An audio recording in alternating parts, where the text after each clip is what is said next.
Hey, welcome back to another episode of the Backlog Breakdown, a video game podcast where we seek to encourage and equip the church to engage the medium wisely and responsibly.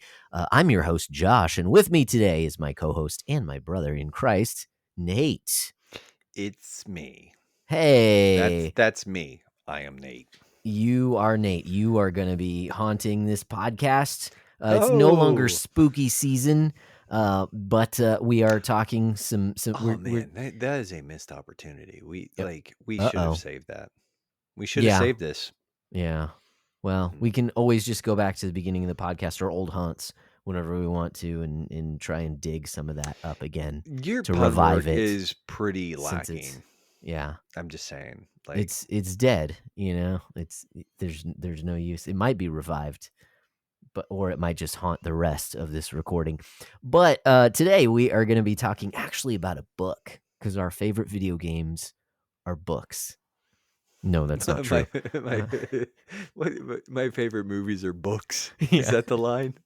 It's something like that. His favorite movie is books. Yeah, that's what it is. That's what it is. Tom N. Haverford. The N's for nerd. Anyways, if you don't get that, that's Parks and Recreation. Mm-hmm. Yeah, it was a joke. Anyways, but we are actually talking about a book. That's right. We're nerds. We like us some video games. We like us some entertainment, and we like us some education too. So we're going to be talking about a book called Haunted Cosmos, Doing Your Duty in a World That's Not Just Stuff. Isn't that what it's called?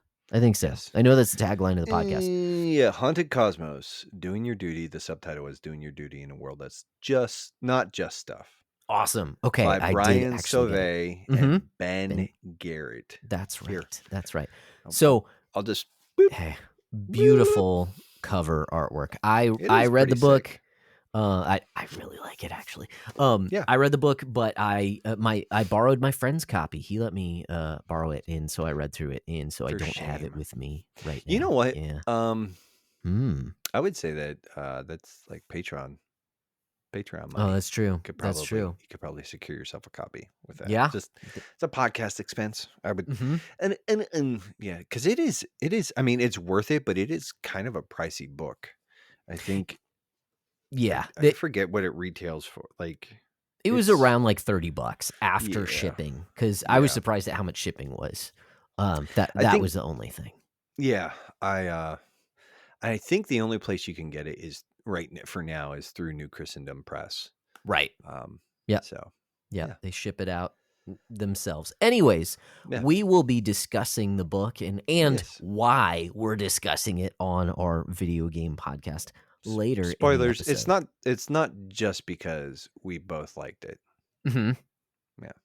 And full disclosure, I have not read the entirety of the book. Oh no. But I did skim through what I had left, and I am familiar. Like, here's the thing. It's, and we'll get more into this, but the Haunted Cosmos book is essentially a primer and an argument for or a defense of the Enchanted Worldview. And I'm familiar. One, I've been listening to their podcast for a while, so they retread some material there, right? But also just it's a lot of the arguments and sort of what they put forward I am familiar with already. So I fully intended to have finished the book before we recorded, but life happened. Life found a way. And, found a way to make you not read. Life found a way to get in my way. So in addition to that, I just think of it like you are just channeling your inner video game journalist. And so you don't have to actually finish it before you review it. You know? Shut up. Shut up. Don't you dare compare me.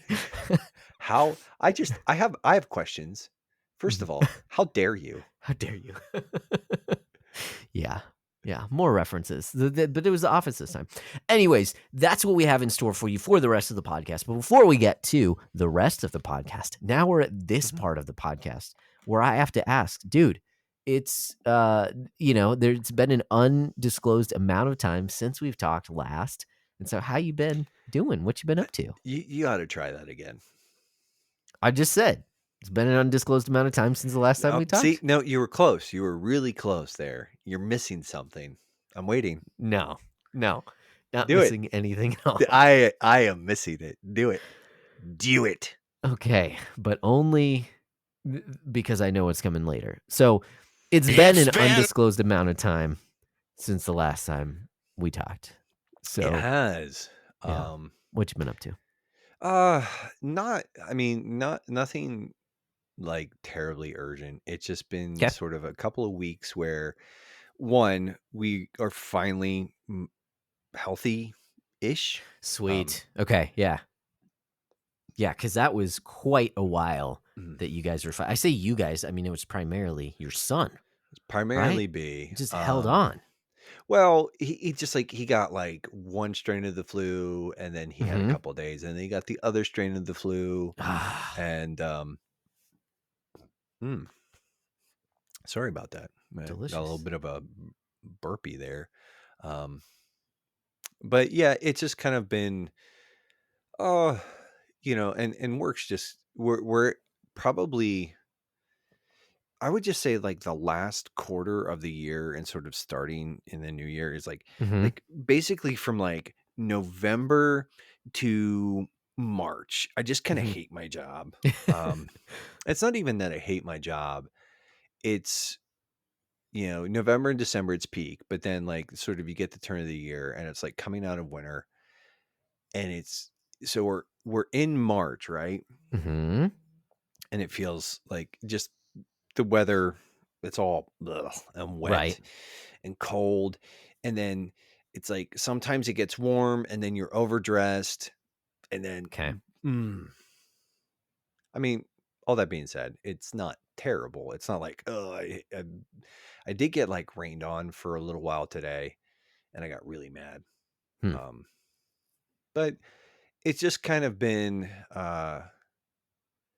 we've been doing the thing where it's like you try to kind of get caught up on all the stuff that got put off to the side while you were dealing with the multiple plagues that came through the house. So it's like we're trying to sort of get caught up on laundry.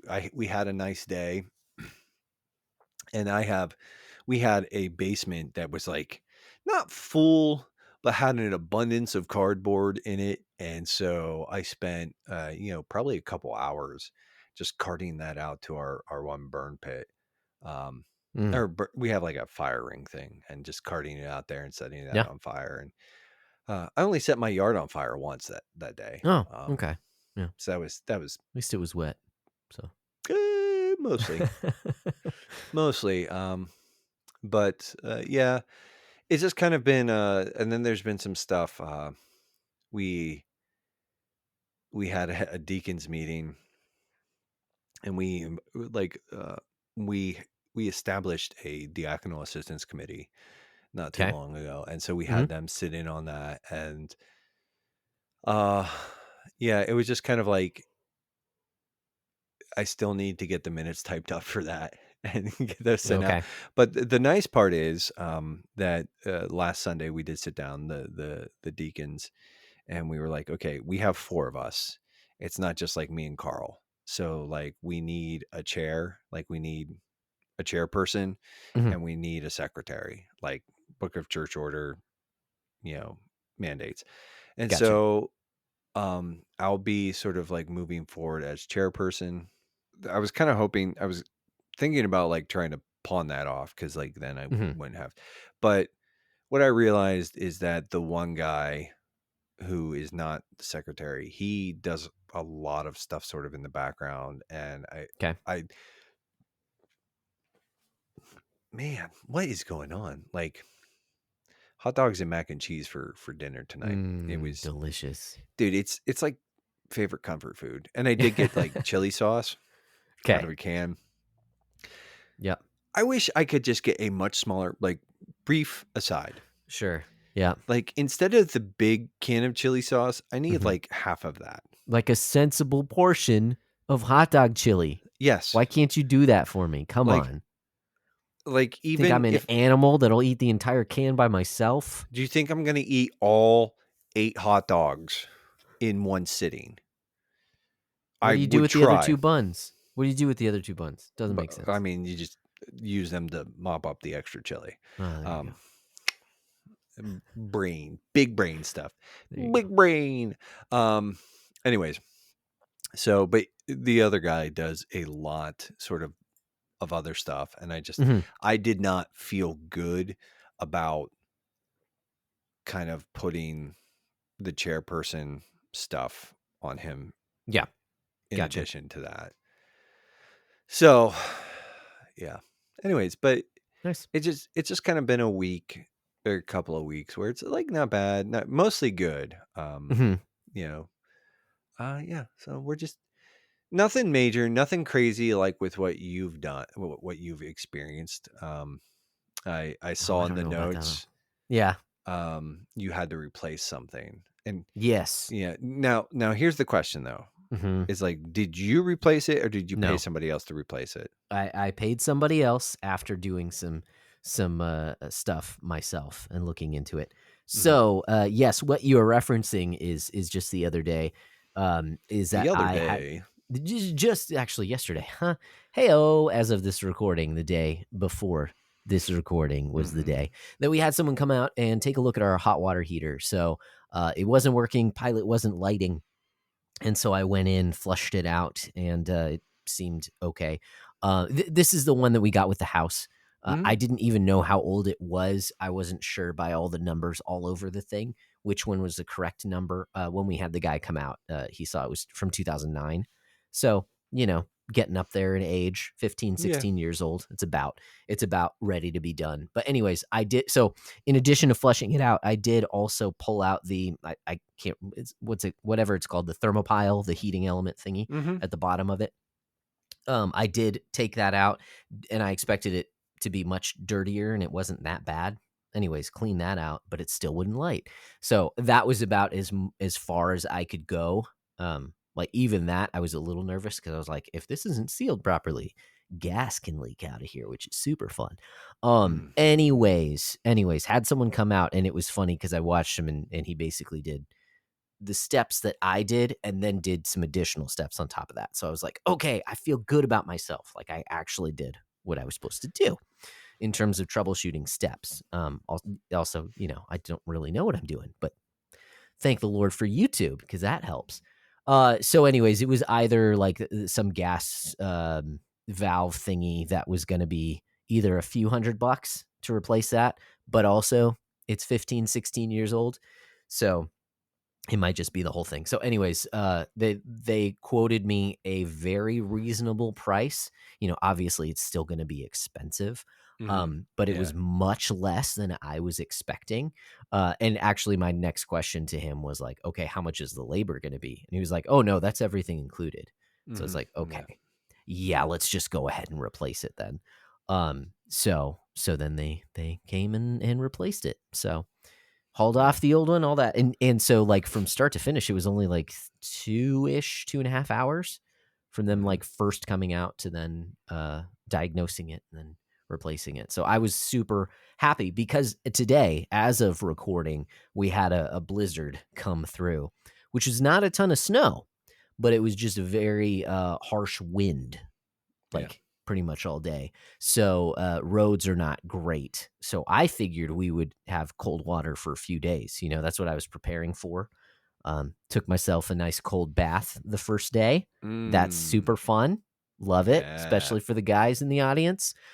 You know what I'm talking about. Anyways, no, we got it replaced. So it's all good.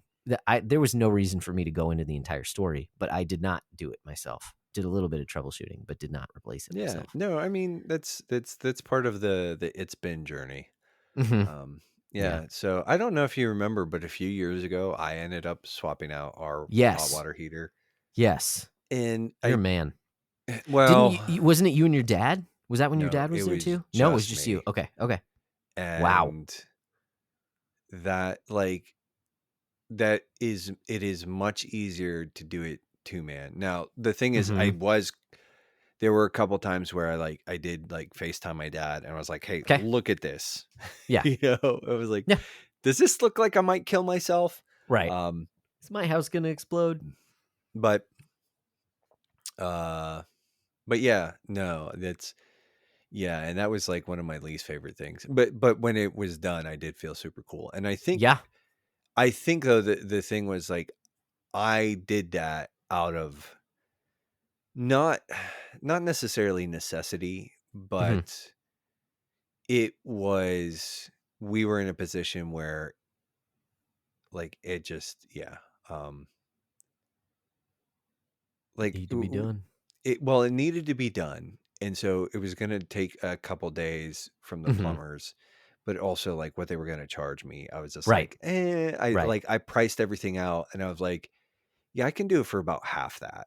Yeah. So Yeah. and yeah, Yeah. No, so and that's right. Yeah, the danger portion of it is what would have kept me from doing that. But also, mhm. this was a guy that one of our friends here knows, Yeah. and so he quoted us a really good price, and so yeah, I was very happy. We had to do that early on in our when we bought a house back in Austin. So this was before we had kids. So this was like Mm. 10 years ago, and I mean gosh, that whole process was at least twice what we paid for this. I mean, crazy, way more expensive. So when they Yeah. quoted that number, I was very happy with that. Still a Yeah. lot of money, but it needs to be done, and Yeah. so we Yeah, got it done. you need the hot water. Well, Yeah, need is a strong word. first world need, Yeah. right? It's It's like, I've taken the occasional cold shower, mhm. just because like, yeah, we used up all the hot water or Yeah. whatever. Oh yeah, yeah, And yeah. Mhm. it is not my favorite thing. Right, right. No, Can't say I'm a in fan. even today when I took my shower in the morning after I worked out is like it was warm but not like super hot. Yeah, I kept it warm because I didn't want to go too hot. And when I do the cold shower thing, that's only at the end. That's after I'm acclimated to the warm, Mhm. then I turn it colder. Okay, get acclimated to that, then I turn it colder. Do that like 4 or 5 times to where it's actually kind of like lukewarm cold. Um, and then that's how I do cold showers. I don't do the entire thing. You know, It's do you like to much just much harder. shock your Go from zero. system? Yeah, no, no, not into that thing. Mm. Um, anyways, Yeah. anyways, again, that's quite a bit longer on this story. It doesn't need to go into it. I also preached on Sunday, so that made for kind of a busy week Mhm. last week, kind of leading up to stuff. So, I'm sure I'll reiterate it as we talk about our shout out portion when we usually talk Mhm. to our community. Is that I have been largely absent, and I know I've been saying that a lot lately, but I don't want that to continue to be the case. But those are some reasons as to why over the past while, which it went well. It always takes me. I always think that I can prepare for something like that in a shorter amount of time than it actually takes me. I think too highly of myself because I can do it, but man, it takes quite a bit I can longer. I can do it. Yeah, yeah. And it was a great passage too. It was in Mark 12. So talking about the greatest commandment, talking about Mm. Jesus quoting from Psalm 110, which is amazing. It's like 3 verses in Mark, but it's pretty awesome what he's getting at there. And then where he talks about the beware of the scribes, the self-serving scribes, and then the woman with the mites with the 2 copper coins. So it's a nice You little know, chunk. years ago, and Hmm. it's not preaching, but we I used to be involved with like a homeless dinner thing, Hmm. and Yeah. uh I actually picked that the widow's Okay. mite, and Hmm. I said like, listen, I said a lot of you are coming here tonight and you're saying you're coming here because you don't have anything, Hmm. right? Or you need help. And I said, I want to challenge you. And I said, like, not necessarily. And I think that sometimes like and I said I said I'm trying to be really careful here and I'm trying to be really sensitive, but I also say I think you have more to offer than you think you do. Mm. And then not maybe not monetarily, maybe financially, like you literally don't have anything to give, Sure. Yeah. but you have time and you have wisdom Mhm. And yeah, and I said, and you can offer those up to your brothers and sisters, friendship. Like you can offer that stuff up. Mhm. And that is that is an an honoring thing, that like that honors the Lord, that Yeah. pleases him. That is a pleasing sacrifice. Mhm. And I said, so I just like, I do want to challenge you, but anyways, It's awesome. you know what, as a weird aside here, I Mhm. had a thought and I figured, but I was thinking about, so one of the things that I am looking forward to is that, this Friday, Mhm. and I'll talk a little bit about this more here in a few minutes, but this Friday, Mark Garcia from the Greystone Theological Institute is going to be doing a workshop at my church. And Okay. so I'm going to be going to that. He's going to be primarily sort of going over Deuteronomy as a catechetical text. And Okay. he's going to be talking a little bit about vocation as sort of, oh, and how it orients us, and how it, how it's, yeah, I'm hesitant to say too much because I'll just not do it as well. Anyways, but so I'm looking forward to Friday. Yeah. But one of the things I was thinking about as I was sort of in my head this morning on the way into work, and I was like, what, I was thinking about, the Aaronic blessing. May the Lord bless you and keep Mhm. you. May make His face to shine upon you. Um, I actually wrote it down somewhere. I can't remember. Peace. Um, Peace is the next part of Give that, but I peace to don't. you. May may the Lord lift up His countenance upon you and be Mm. gracious to you. I Yeah. think that's how There you it go. finishes. But I was thinking about vocation and the kingdom to come, Mhm. and I was just thinking about labor, and how in a way, like, we are sort of like constantly trying to orient ourselves towards the kingdom, right? And so we're trying to Mhm. cultivate sort of a kingdom mentality. And I mean, even part of what we're doing here with the breakdown is like we're trying to sort of equip people to enjoy the good gifts of recreation. Like, saying like, hey, play is a good thing. It can be a healthy part of the Christian life. And video games can be a part of that. And we want to help you sort of navigate those fields. I think it's a difficult thing, right? I Mhm. think, especially, I think one of the most important things, and I'm trying not to get too far afield here, like too crazy, Mhm.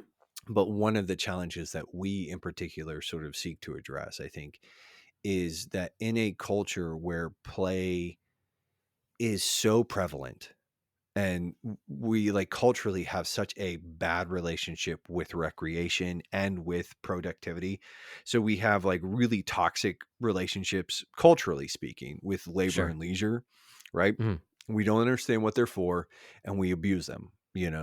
Mhm. We use them and engage with them wrongly. We either recreate too much or not enough, or we work too much or not enough, you know Mhm. and one of the challenges that we face is sort of working well, but also playing well. And anyways, so it's kind of like that's a headspace that I like to inhabit and sort of hang Yeah. out in. But then I was thinking about just how, one of the promises of the kingdom in so many ways is that, like, that curse, that sort of that effect of sin will be unspooled, right? Mm. And so that our labor will be joyful. Like, Yeah. I believe that there will be work for us to do in the kingdom to come. Like, we Mhm. were made to work. I don't think that's going to be like rescinded. And it's not like we're just going to stand around and do nothing. Right. It's like, I Right. think we're We'll be going to be judging angels, you know? well, That'll be our work. I'm yeah, kidding. yeah, I mean that'll be one thing, but that'll be, apparently that's what we're told is gonna happen. But yes, no, I'm sorry. but, and again, I don't want to go too far afield. Mhm. Like, but I do think, like, it's like I was thinking about the Aaronic blessing, and I Mhm. was like, that will be the reality, right? That the Lord will look Mm. upon us with favor. He will, Mhm. like, we will see him, okay, so you'll have the face-to-face stuff with Jesus, right? Like, Right. we will see Yeah. Jesus face to face. But in a way, the the veil that separates us from the Father, and not like the Father's spirit, right? And he's too, but all of that will be gone, Yeah. right? And Mhm. so that, I heard an oversimplification of this once, but like broccoli will be as delicious as ice cream, and ice cream will be as beneficial as broccoli. But it's like work and play will intermingle in a way. Like we will take deep contentment and joy out of both equally. And I think Mm, both will exist in the kingdom, mm, because I think we're kind of made for both. Like mhm. you are made to work, but you're also made to enjoy. And so there will be seasons and of, labor and seasons of leisure. Um, anyways, um, but I was just thinking like it'll be a reality where form and function, like we live in a reality where form and function are so often diametrically opposed. Mhm. Like where it's like very rarely, like, well, and like the really luxury items, that's where form and function like meet, and they cost like mortgages, you know? Like, it's Sure. like, I was thinking, like, I remember one time, like, somebody was like, trying to justify, like, or trying to say, like, how can you justify like a Mustang? And I'm like, well, you could justify it because it's excellent. It's nice to look at. Like, it's a masterful work of engineering. Like, there's lots of ways that you could justify that. Mhm. But it's like, if we have cars in glory, they're going to be sick. They're going to be awesome looking. They're going to be Sure. high Yeah. performing. You know what I'm saying? Like they're going to be works of beauty and efficiency and glorious. Like if we have watches in eternity, they're going to like make Rolexes look like chump change. They're going to Mhm. be glorious. They're going to be, yeah. But, and I was just like, it's just interesting to me because it's just like, yeah. And some of this book sort of has put me in that headspace as well. Yeah. Yeah. Like, Totally. but it was like this idea where it's like so many times we don't, I don't think we really look towards the kingdom, Mm, like, and really look towards what, like we aren't looking at the city that we're waiting for. mm. Like, do you know what I'm saying? And it's like, and I think if we wrestled with that a little bit more, like obviously like our primary focus is Jesus, right?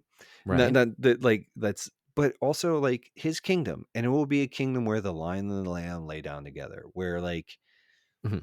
ice cream is going to be as beneficial for you as broccoli, Mhm. where labor and leisure will not have this weird contentious pull on your life, where Yeah.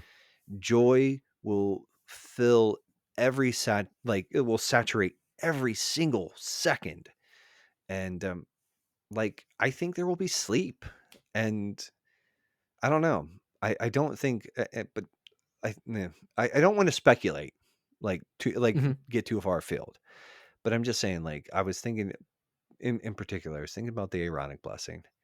And I was like, someday this will be fulfilled perfectly, and the Lord will look on us, and his countenance will shine down on us, and he will give us peace, and he will be Mm, gracious to us.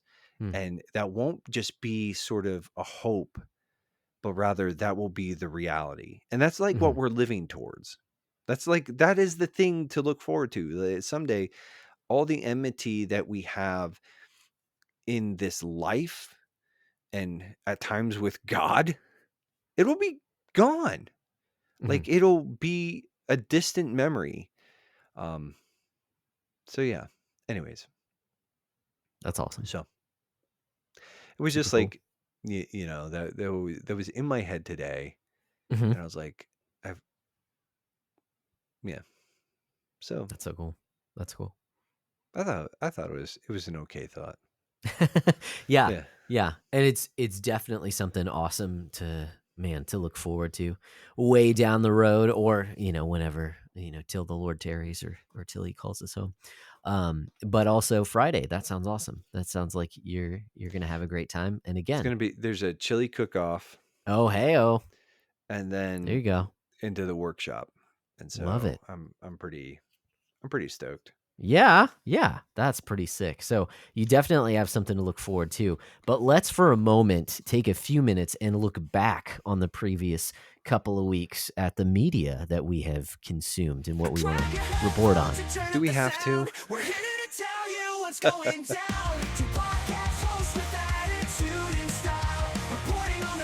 I mean, maybe not if you forced me to play It's Ben, but you did.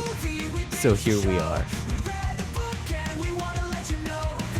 We did. We read a book and we want to let you know. But that'll come later.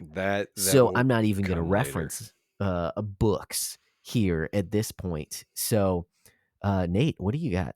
You got anything to report on? I will reference a book. I have there you go. 3 pieces of media. Okay. So in addition to the Haunted Cosmos, I have been listening to this is a bit of a Herculean task. Mm-hmm. It's like one of the great pieces of American literature, and Okay. I've been listening to the audiobook version of Infinite Jest, and dog. How? No, I'm thinking of the House of Fallen Leaves. But No, Infinite House of Jest, Fallen Leaves. I actually looked for an audiobook version of that just because, like, I'm using this as a sort of a rough run through the book. Mm-hmm. Okay. Okay. And then I'd like to actually buy the book and then just read it. This is okay, cool. In some ways, this is David Foster Wallace's magnum opus, I guess. Right. It's a very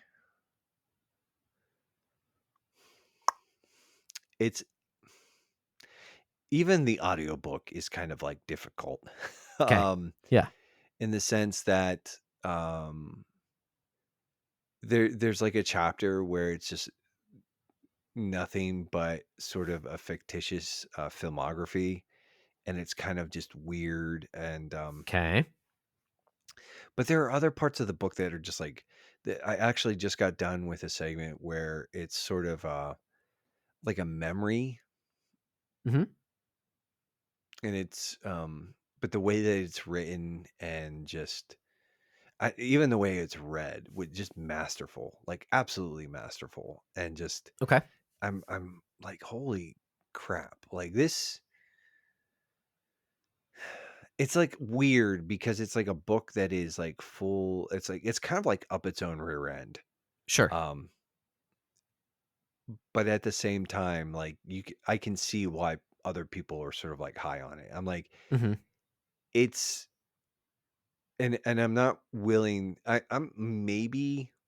I don't think I'm halfway through. I think I'm probably like maybe a third of the way through it at this point. Okay.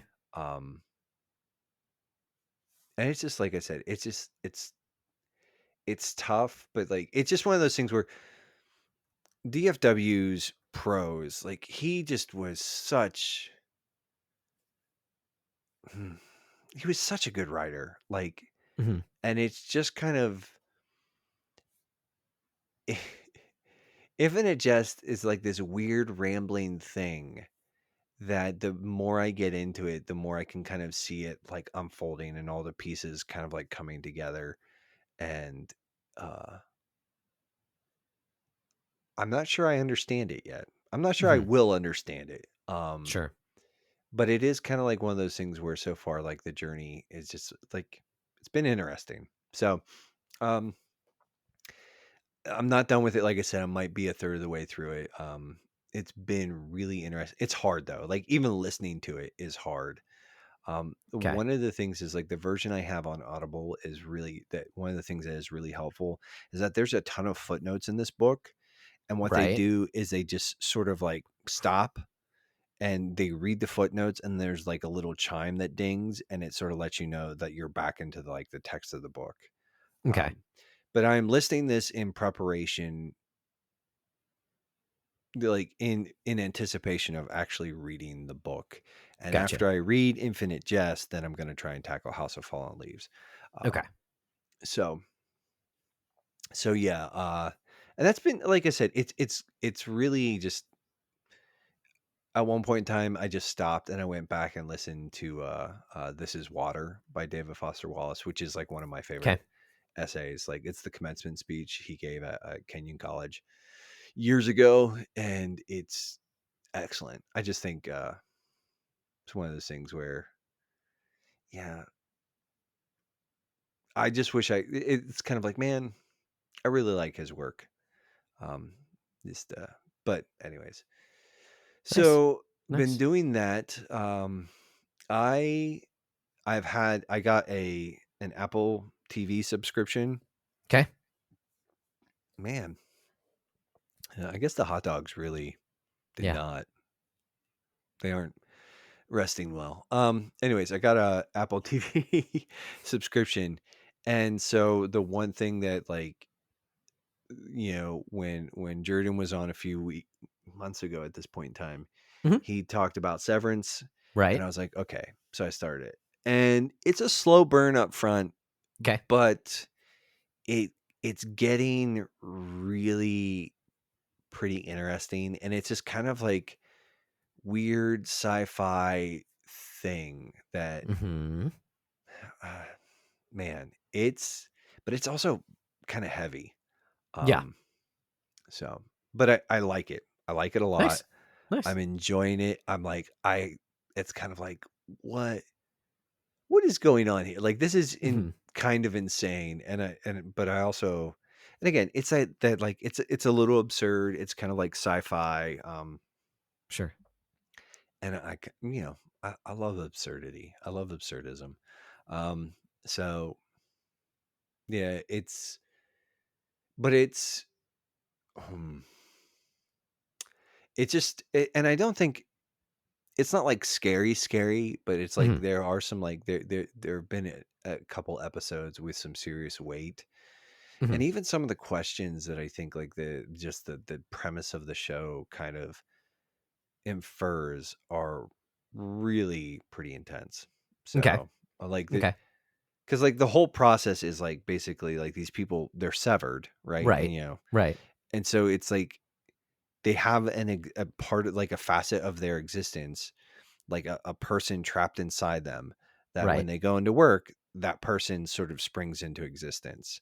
Yeah. And then outside of it, and these two entities have nothing, like there's no overlap.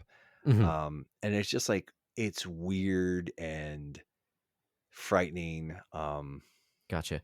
Do the entities remember before they were severed? So were they No, that like, person up so until that point? No. they call, like, the innies and the outies, right? Yeah. And so Yeah. the innies are like the people, which is like, The work like people, right?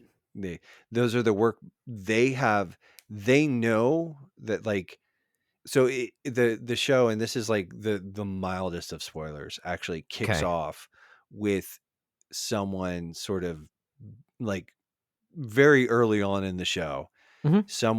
a new innie is introduced, Okay. and the radical struggles that individual, like, Okay. try, like, and so it's Okay.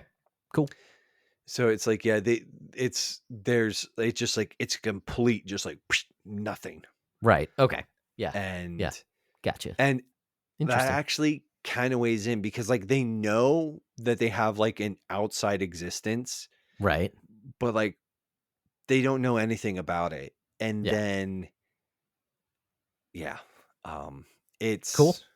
it's Yeah. pretty cool. Nice. Nice. Yeah. But just like, it's just like, it's really it's just really kind of interesting television. Like, we don't Mhm. it's just one of those things, like, you just don't get stuff like this anymore. Like, I like, okay, we've talked about, and I don't want to spend too much time, but like, we've talked Mhm. about Lost before, Yeah. right? And how Lost wishes it was Severance. Okay. Like, a lot of Cool. these shows that sort of have attempted this, like, I heard somebody today, I was listening to something today, and they were talking about Severance, Mhm. and they were talking about how, like, it's probably the best television they've seen since Twin Peaks. Now, I've never watched Okay. Twin Peaks, Yeah. but I do know that, like, for the people that like Twin Peaks, they're like, this is the peak of television. Yeah. Um, and so, I think it's just okay.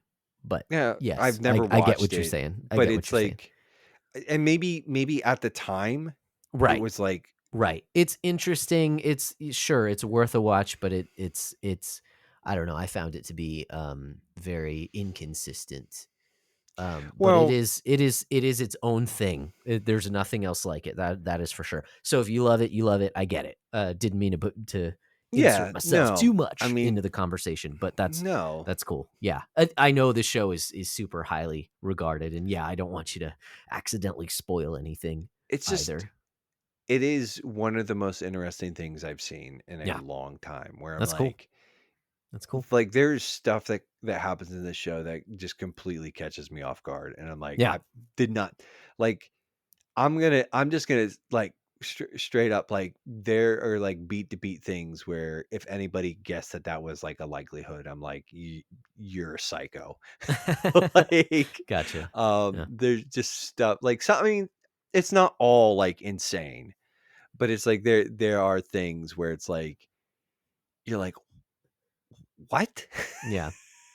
Nice. um That's cool. so yeah, the last thing, and it's not really a piece of media, but I had Mhm. talked, I just talked about going to that workshop on Friday, but Right.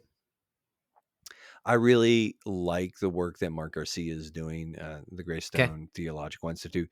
They now have an app. Okay. I like an official app. Like I have it on my iPhone, and it has like a ton of free materials. It also, Nice. now the thing is that, and like I'm throwing this out there, so I think the free materials are all worthwhile, but the Okay. real meat is hidden behind a paywall, and it's Gotcha. substantial. It's like $20 a month or like $200 a year. Okay. But I just think like I just think it's cool. Like there's a lot of Yeah. really good essays. The podcast episodes are on there. Like it's a lot of really great resources. And so Mhm. um yeah.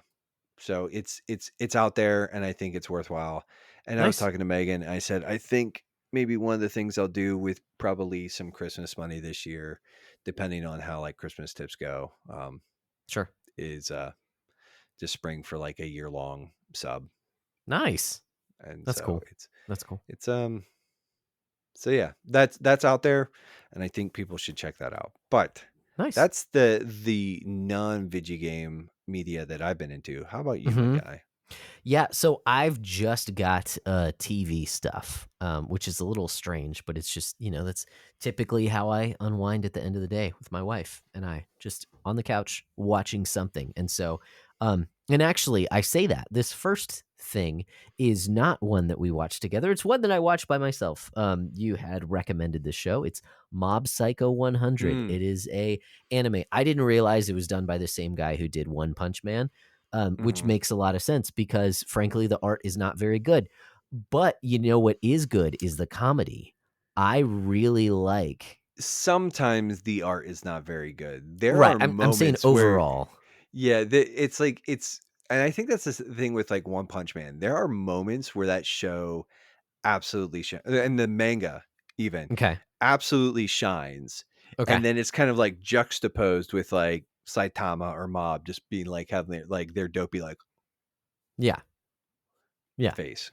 Yeah. hmm Anyways. I it hooked me from the beginning with its comedy.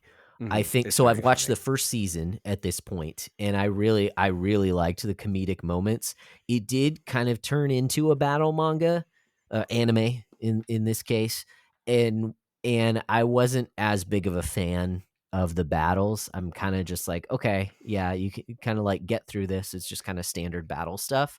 But when they pulled out the jokes, that was really funny. Kind of how they ended the first season and how they actually defeated the super strong enemies was very funny. I thought it worked out really well. I So can't remember.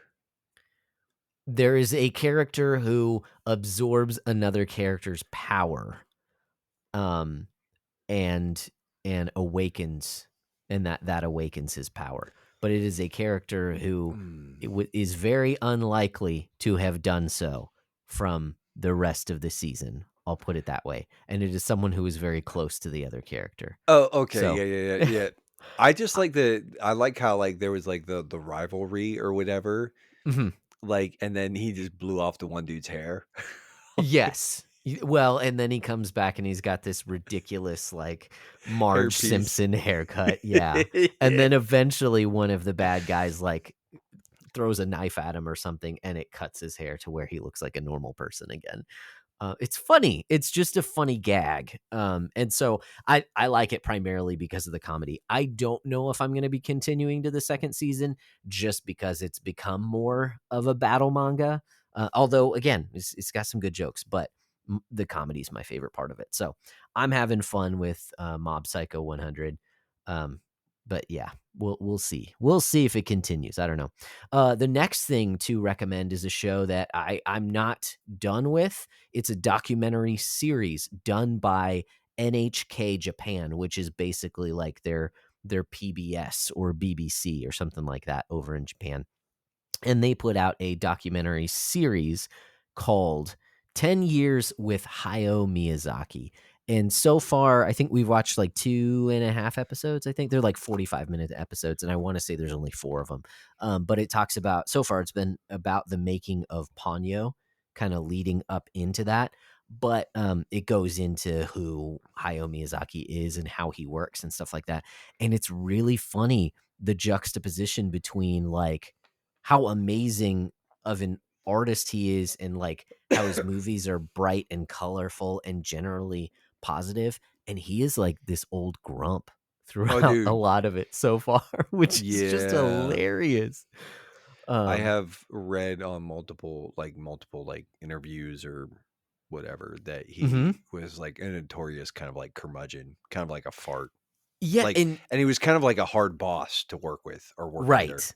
Right, yeah, and he, like he doesn't like his son, who, like, directs some of the movies as well, like, they just Yeah. don't get along, and he's even like, "Yeah, I'm just immature, I don't like being around him, like, I can't," like, he's saying it's his fault, but he's like, that's not enough to change, it's just like, "Yeah, I have my faults," you know? And he's also very much like, "This has to be as good as it can be, I don't want this reflecting poorly on me," like, he is a super, like, an artist who is into his art, making sure that it's absolutely the best. Mhm. But it's just funny, just his tone is just so, yeah, curmudgeonly, Yeah. most of the time, and he's always smoking a cigarette too. Oh, dude. Um, Yeah. so anyways, it's just I a really funny juxtaposition. like I read something one time. It was like an interview with like somebody who worked under him, Mhm. and I just remember them talking about like the just like how the cigarette was like always present. Yeah. They're like they were basically like, yeah, he pretty much never had a cigarette not in his mouth. Right. Um it's Yeah. like and just like it just to me that's kind of wild because I think about like, Mhm. you know, the especially like the cell style animation, right? Mhm. They're painting these cells on like like the Yeah, that's so cellophane, true. and it's Right. like I'm just thinking like that would give me a heart attack Mhm. just like smoking over that because like one they melt, um but also just uh Ash on your fingers? ash on your I fingers just or on or the falling on it, cell. yeah. I just like Oh, man. ugh. Yeah. um but hey man, they did it and he made, I mean, just some absolutely beautiful, Yeah. um so And, yeah. and I mean, it shows him, drawing and then painting. He does a lot of the watercolor paintings. That's all that is shown so far, at least for Ponyo. Hmm. And the guy is just brilliant. Hmm. It's just so funny. Um, hopefully, I don't want to say you have to be that way. You have to be so single minded that you're just a jerk to everyone else. But it's just funny because I think of something like My Neighbor Totoro, which he talks about in the documentary of how it's like, it's basically like he sees it as like a sword of Damocles of like, when is the shoe gonna drop? And, like, I'm haunted by Totoro my entire life. Like, that is what people know me Mm. for. And I like, am I ever gonna get past that kind of a thing? Mm. Which is, again, it's just crazy to me because I'm like, no, I love Totoro. Like, why? Continue to put out movies if you want to, or at this point, don't like go right off into the sunset. That's fine too. It just, anyways. Anyway, so 10 Years with Hayao Miyazaki is available on NHK Japan's website. Just do a Google search for it. They've got all the episodes. It's in English with some subtitled portions where they're only talking in Japanese, but the documentarian is he speaks in English and he narrates it in English. So Cool. we've been enjoying that. And then the final thing that I will mention is a show that my wife and I watched through. I believe it's 8 episodes on Amazon Prime right now, at least here in America. It's called Short Poppies. And this is a show that's starring Reese Darby, who played Murray in Flight of the Conchords, the boss character or the manager, the band manager in Flight of the Conchords. And he plays. So it was pitched to me as he plays all the characters in the show. That's not the case.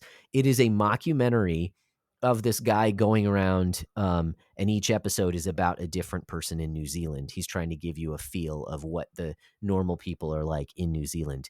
And Reese Darby plays every character, every main character. So he plays a different character for each episode, and then they all come together in the last episode. So 2 of the characters are women, so it's really funny to see him play women. And then it just kind of runs the gamut from like a surfer guy to a park ranger to this weird, this funny, kind of like Better Call Saul Goodman type of character, except he's just like no good at his job and he's really obsessed with his car. And anyways, it's a very funny show. I thought it was very funny. The episodes are only like 20 something minutes long, so we had a good time with it. Short Poppies on Amazon Prime is what we watched. So that's what I have to report on. Just some TV stuff. Yeah, I had to Google him because I remembered him, but then I was looking at it, and it's like he's one of those dudes that like can be like actually fairly handsome, but also look like a total screwball. Like depending on like, and I'm like, oh, and then I remember, yeah. So, but yeah, I had to Google him because I was like, oh, right. And I hadn't seen anything outside of Flight of the Concords. He was also he played a small part in What We Do in the Dark, that movie. What We Do in the Shadows, excuse me. yeah, What We Do in the Shadows. Vampire movie. So, He's anyways, he that's was all I in had known him for. the Jumanji movies. Okay, gotcha. The Gotcha. reboot ones, Yeah. Hunt for the Wilder People. Oh, that's right. He was in that one. Yeah. Yeah. But Oh man, and there are some cameos. That same guy, that Jurassic Park guy.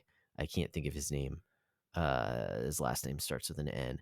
Anyways, he's in one of the episodes of Short Poppies, and he's hilarious. yeah. Anyways, Short Poppies is funny. Yeah. I would recommend it. That's media for me to report on, but we are a video game podcast. And so let's talk about video games at least for a few minutes, right? Before we talk about books. So, do you want to report on your video games first? Yeah. All right. Not too much. It's kind of, okay. I've kind of been in a season where it's just like, it has been hard to game. Now I have been playing some Darktide with Warhammer 40K Darktide with Deuce and Parker. Yeah. Which ended up like, so Parker gave me a month of Game Pass Ultimate, and then I checked it out, and then I was like, well, I'm going to want to play this, I think, longer than the sub runs. So I ended up just picking up a copy for PlayStation, because that's where I'd like to play it anyways. Cool. Yeah, get that on camera. Yeah. Hot dogs. Hot dogs, macaroni. I maybe it's the vanilla, the orange cream Coke I had right before. Nah, that would make more sense. Probably that's the thing, because I don't think I was very burpy before that, which is weird. Anyways, so I've been playing Warhammer 40K Darktide. I did end up buying a copy of that. Okay. And so and just playing that. So that's a +2. Yeah. I officially abandoned Talos Principle. I tried to go back to it like a few times, and like it's one of those games that like it just wasn't for me. Yeah. So there's a -1 there. Cool. But I've also I've kind of narrowed it down to like I was kind of bouncing around for a while, but I Sure. think what I'm gonna try and do is I did one of our patron request games was Dishonored, and you had Hmm. mentioned it, and I think we were both kind of like teeing it up. And Yeah. so I've been playing like going back to a little bit of Dishonored and Sweet. just really I was like, I don't know if I want to play this the whole way through. And then I was like, I got into it and I got through a couple like major missions and I Okay. was like, oh, I bet I could like pop through this. And so I'm I probably do like gonna this. I Yeah. do like I really, really like that game. And I think I'm going Okay. to probably um just use like do a replay of that. Yeah. Sweet. But the other game that like sort of from my own personal list that I'm going to really kind of be concentrating on is Astrobot. And Sweet. I need kind of like enough differentiation between the Yep. things that I'm playing. And Yep. so it's like I want to like play Doom or Returnal or whatever, but Dark Tide, like, kind of is shooter-y, and Yep. it's like there's that would be, like, just a little too much on my plate, I think, as far as, like, juggling too many of those systems. So, I've Dark Tide and then, Dishonored and, Astrobot. And Sweet. Astrobot, like, I've gone through a couple additional levels. That is just an absolutely charming game. Yeah. Um, so Nice. but yeah, I mean, so that's really all that I've been playing. Just really kind of having fun with all of it. And like Dishonored it has been like I will say is an absolute delight to go back to that game. Like I was Okay. like, oh, I forgot how much I really like this. Like I think it's got like a pretty steep curve up front. Okay. Gotcha. I think the first couple hours are kind of like tough. Um, But yeah, and there's a part of me that wants to be like just an absolute psycho.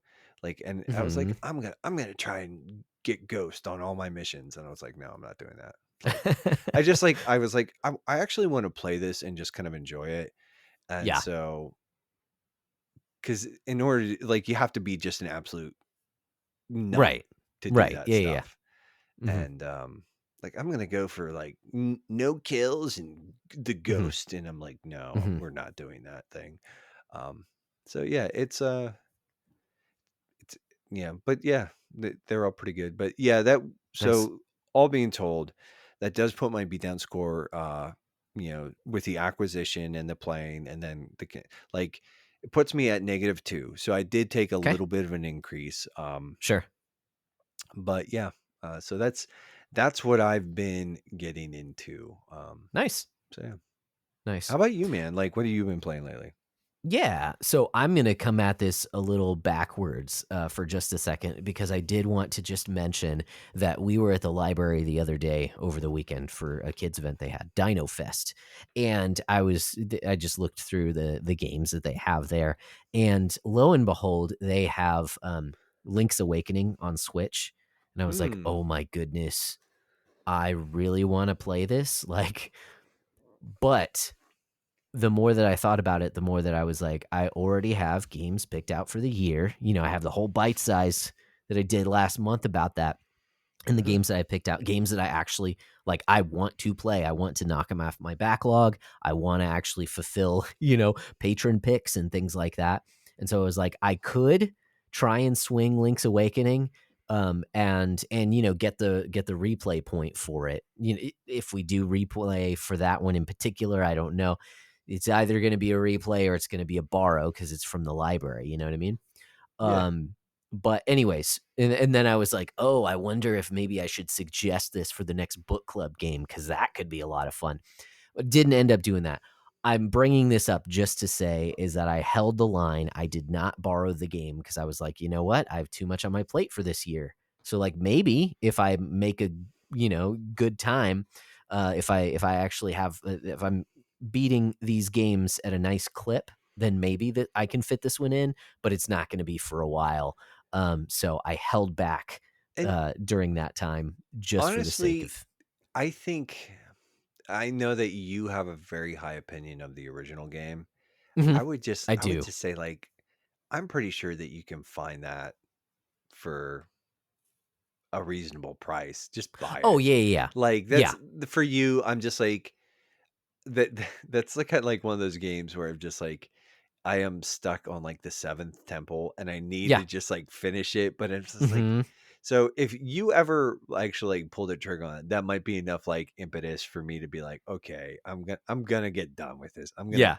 Yeah. finally like just finish Right. this thing. But Yeah. Yeah. I get it. I get it. But I did also just wanted to bring it to everyone's yeah. attention that, hey, I was tempted, but I held fast because I see the value in actually playing the games that I set out to Hmm. beat for the year. Not because there's anything wrong with, throwing a Yeah. wrench in it and playing something else for a little while. But I knew that if I set that precedent now, that it would be harder for the rest of the year. So anyways, have not played that, but that is kind of, maybe, if not this year, then next year for sure. Because man, that's just a fun game and I want to play it again. Yeah. Anyways, but the games that I have actually been playing, let's start with ones that I'm currently playing. Is that I was actually just earlier today playing some more Pokemon Legends Arceus. That one's kind of come to the forefront again because I've had it sort of on the back burner, played an hour here, an hour there. I'd really only put in 10 to 12 hours up to maybe like a week ago. And now I've put in probably another 4 or 5 hours on top of that. And it's not a long game. I want to say it's maybe 25 is where how long to beat has it. But I'm enjoying it. I'm getting into it. I really like the focus on finding and catching Pokemon over necessarily kind of the battles and going to the next thing and just kind of seeing them in the wild and sneaking up on them and catching. It's just a fun. I like the twist on the formula that this one has. So I'm enjoying it. That's what I've spent the most time on over the past week. But before that, I finally, because I started this game, I want to say last year. I want to say it was like December, November, or something like that. Before the trip back to Texas, is the Shin Megami Tensei Devil Survivor 2 Record Breaker? Yeah, that's what it's called, Record Breaker. I finished that one up. I have a whole review for the last bite size, so go listen to that if you want some Hmm. extended thoughts on it. I really enjoyed my time with it, but I do think there were some fairly significant flaws with the game. Did not like the fan service that ended up cropping up throughout the game. And also, as I reflect on it, I think pretty much everything was done better in the first game. So Mm. that's not necessarily a knock against this game, except to say that like I would highly recommend the first game. This one's more of the same. Takes a little different path, but more of the same for the most part. So really, at this point, it's kind of I would push you towards the first game. So I still enjoyed my time. I really liked how it ramped up the difficulty at the end. I really liked kind of digging into having to really form my teams based on the enemies that you were fighting. I like the strategy elements in it. So I really like the spinoff of the Shin Megami Tensei series. The Devil Survivor games are really good, but I think first one's better than the second one. So those are my thoughts on that. Because it is a long game, I get the long game bonus, so I get -2 for finishing up that game. Um, in addition to that, I played through another game that I've had since I was a wee lad, or at least quite a bit younger than I am now. It is Willow on the original Oh, Nintendo dude. Entertainment System. Okay, I've Wild. started this game like 4 or How 5 times. how What's did that? you play it? Is it Oh, available on NSO or did you play it with your no. handheld? Yeah, I played it on my Okay. handheld. So, yes, I own the physical cartridge. It's in my Hmm. basement, uh, along with the little CRT and the NES console. That's not how I played it. I played it on my handheld. No, It, no, dude. It's like, yeah, I'm not trying to. I'm just like curious Mhm. because like if it was on NSO, I'm like, that's a game that I have like incredibly fond memories of and never Mhm. beat. And so Yep, you're saying like, oh, I beat it, and that's exactly why. I'm like, That is oh, that is exactly why I put this game on the list, is because I've had it for so long. Again, started it so hmm, many times and have fond memories. Like, it is a good game. It's a little bit of a hidden gem. I mean, if you really start digging into the NES catalog and what the best games are, it'll come up in that, 50 best games on the NES list or something like that, 25 maybe. Maybe. It's kind of a B tier game, if that makes sense. It's not up there with the Mega Mans and the Ninja Gaidens and the Yeah, Zeldas and the Marios. it's not like one of the definitive titles of like the Right. NES, but Right. it's kind of a cult classic, I think. It's like the Yes. people who Yeah. played it, like I don't think I ever anybody that I ever talked to or listened to that had played that game, they're Mhm. like, "Oh no, that game's like really kind of sick." Like, Mhm. they're like, "Yeah, no." It but it plays like a slightly harder version of like Legend of Zelda in my opinion. Yeah. Yeah. Because it's slightly more clunky in Yeah. what it does, but it is a solid title. If you remember the game on NES Chrysalis, Yeah. it's sort of on that same tier. It's not the same. I mean, it is a similar type of game, but it doesn't play exactly the same as that. But it's in that kind of wheelhouse. And it as like an overhead action RPG. And yeah, it's a solid title for the NES. It's also pretty short. It's even shorter if you fast forward through some of the game, if you speed it up, depending on how Mm. you manage to play it. And that's how I managed to play it. Now I'm going kind of back and forth depending because that makes the enemies harder too. Anyways, I did play through the entire game. So now I have that one marked off, beaten, and it is off of my backlog. And I felt pretty darn good finishing it up. It was only, maybe 5-6 hours, something like that. So I get a -1 for that game as well. Again, solid game, not in my, I don't think I'd put it on my personal top 100, but still solid for sure. Yeah. Especially considering when it came out. So that's what I have been playing lately. Currently playing Arceus and finished Shin Megami Tensei and Willow. So that brings my total beatdown score for the year down to -4. So I'm feeling Dude, pretty good. good. Sick. Yeah, and if you guys, if you're a new listener or even a long-time listeners, yeah, well, if you're a long-time listener, you obviously know what we're referring to when we talk about the beatdown. If you are a newcomer, like a new listener, new watcher, the backlog beatdown is meta that we run all year long. The TLDR version of this is you play the games you already own and you score Mhm, negative points. You buy stuff, you add to your score. You take positive points. It's kind mhm, of like you want a low score, you want negative score possibly. So, anyways, mhm. if you're interested in checking that out, we have rules posted in the Discord. Yes, with the official 2025 beatdown rule set is out in the wild at this point in Mhm. time. Um, I probably need to do like a Twitter post or something, but it's funny. It's like we were like we're gonna be a little more present on social media, and it's like, and then 2025 has been like, no, you're not. Um, That's Fooled not the case. you. Mhm, Um, anyways, but so if you want to check that out, like, yeah, head on over to the Discord, and I will try to do a post on Twitter for people who might be interested in that thing. But anyways, that being said, hey guys, if you like what we're doing here, and you have done the sharing and the caring, you've done the rating and reviewing, and you're looking for a way to go a little bit above and beyond, or just for a way to partner with us, we'd really encourage you to take a look at our Patreon. In some ways, it's a glorified tip jar, and in another way, it's a way, like I said, for you to partner with us as we sort of do this thing. mhm, Um, so, and it's not just giving us money, but it is kind of there are perks and benefits. Each we Josh mentioned patron games, I mentioned patron games. Um, mhm. each one of our patrons has the opportunity to nominate a game or a topic for us to do an episode on. They can actually join us for that episode if they want. So there's that. We actually just did one with the Talos Principle and our buddy Spike, Yeah. aka the other Nate. Um, so there's that. There's a patron exclusive podcast called The Bro Hang. Tends to be a lot more like stream of consciousness, kind of like just more conversational, not as video game oriented. So there's that. There's a little bit more access to us just as a general rule. There's Mhm. early and uncut access to each and every episode.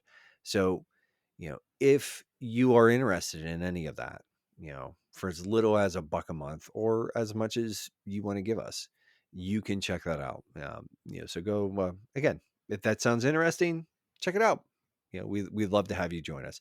Yeah. That being said, lastly, but certainly not leastly, we have some friends that we've partnered with over at the Play Well Network. Our buddy Paul Lytle, the Techno Funk Boy, Wesley Ray, the Henshin Dad himself, and Nicholas Porch, aka Porcho, the Wonder from Down Under.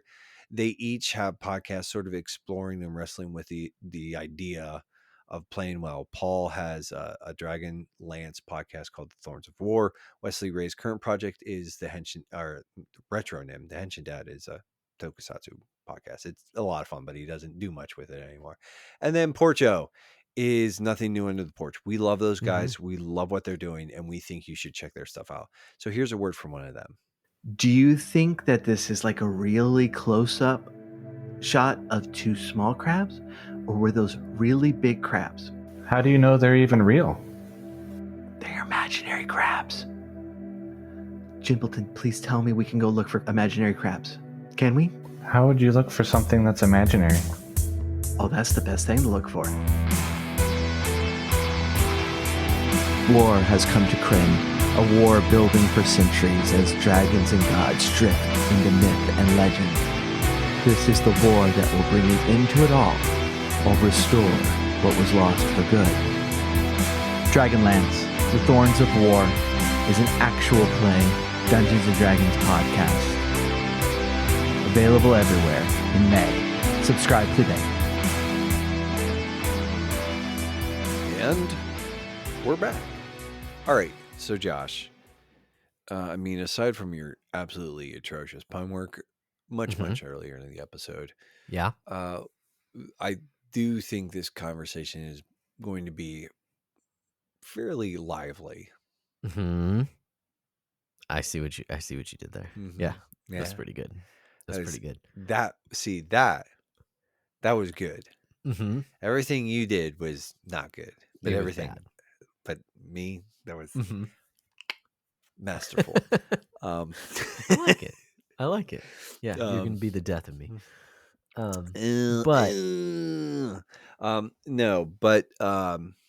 So we're going to be talking about the Haunted Cosmos book. And there is a question that I think we need to just address. Like, why, besides the fact that we just like it and we think it's a good book and worth reading, why are we talking about this in this episode? So, because you actually kind of like posed that question to me. Like, yes. Yeah. And then before I even had a chance to sort of respond, you basically answered the question for yourself. Yeah. So let's like what was the answer that you came up with? Yeah. So right. Yeah, you had the idea. I was thinking like, okay, well, it's a book. What does this have to do with video games? But really, we've talked about this book a little bit as we've each read it and kind of reported on some of the media.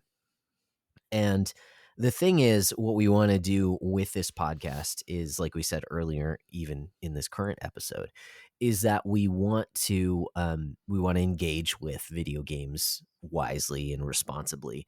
And part of that is acknowledging them as a gift from God, right? Mm-hmm. And in recognizing our time as a stewardship and in these things like that. And this book, while it does not directly talk about video games, I think the things that it does address helps to orient our minds, our metaphorical eyes towards recognizing all of creation as God's creation, right? As even recognizing that the materialist worldview that we Westerners typically have, the flaws of that worldview. And I think that spills over into the way that we play video games, particularly when I think of storytelling in video games, which is something that I really love about the medium.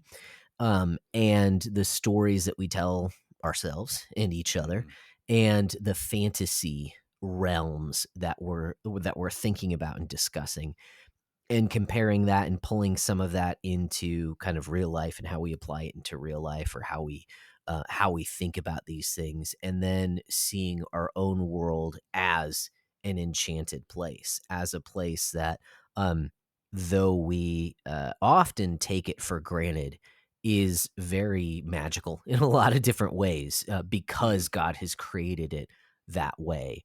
And I can explain that a little bit more as we move forward. But does that kind of hit on some of the reason why you wanted to do this book, or did you have some more to? Well, What would you say? yeah. Okay. And I was a little ways into it when I just pitched the idea. Mm-hmm. And just because and so I think that's definitely part of it. And I think especially as sort of enjoyers of video games, there's a lot of criticisms that are rightly or wrongly leveled at sort of consumers of video games, Mm-hmm. or gamers. You know. Um Right.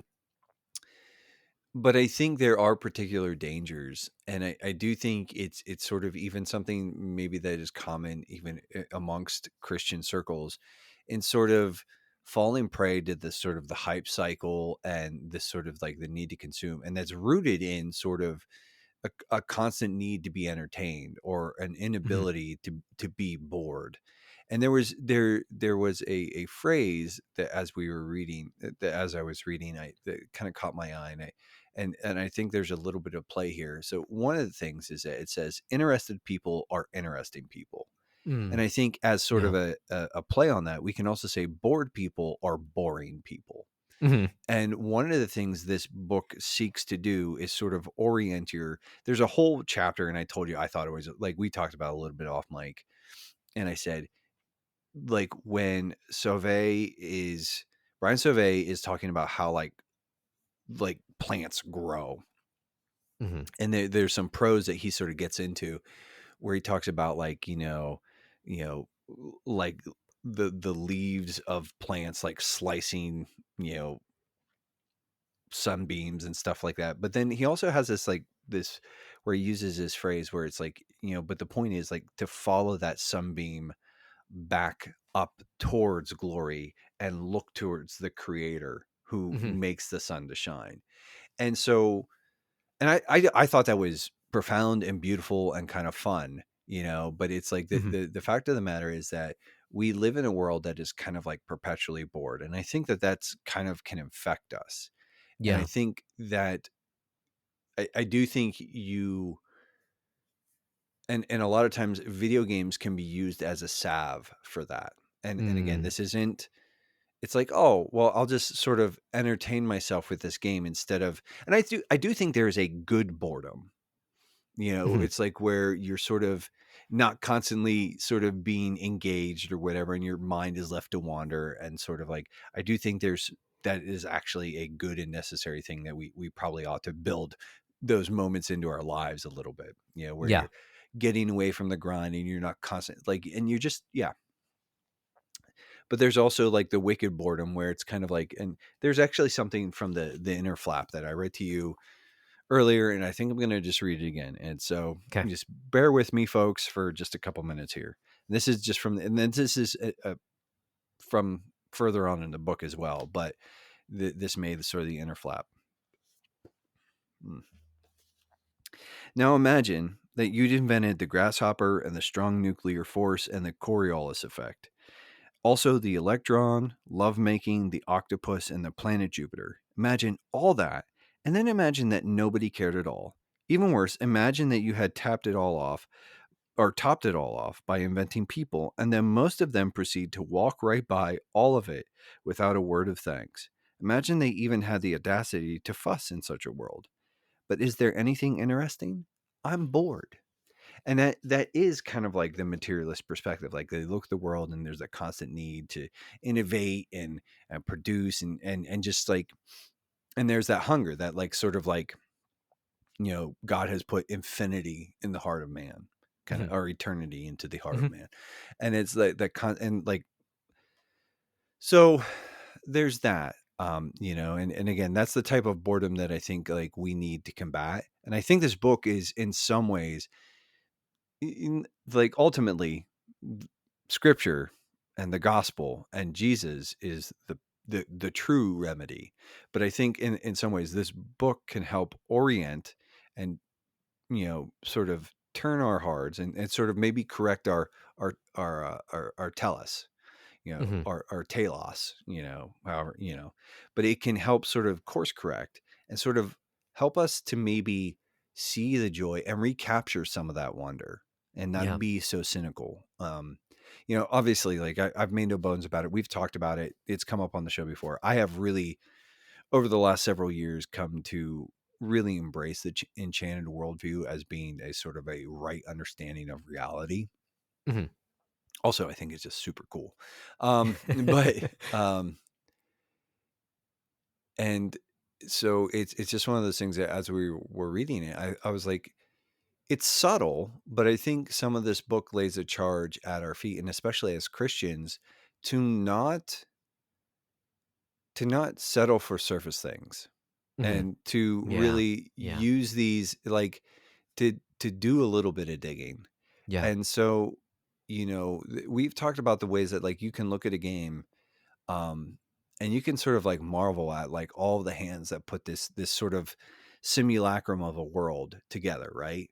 And I think it's an impressive human feat.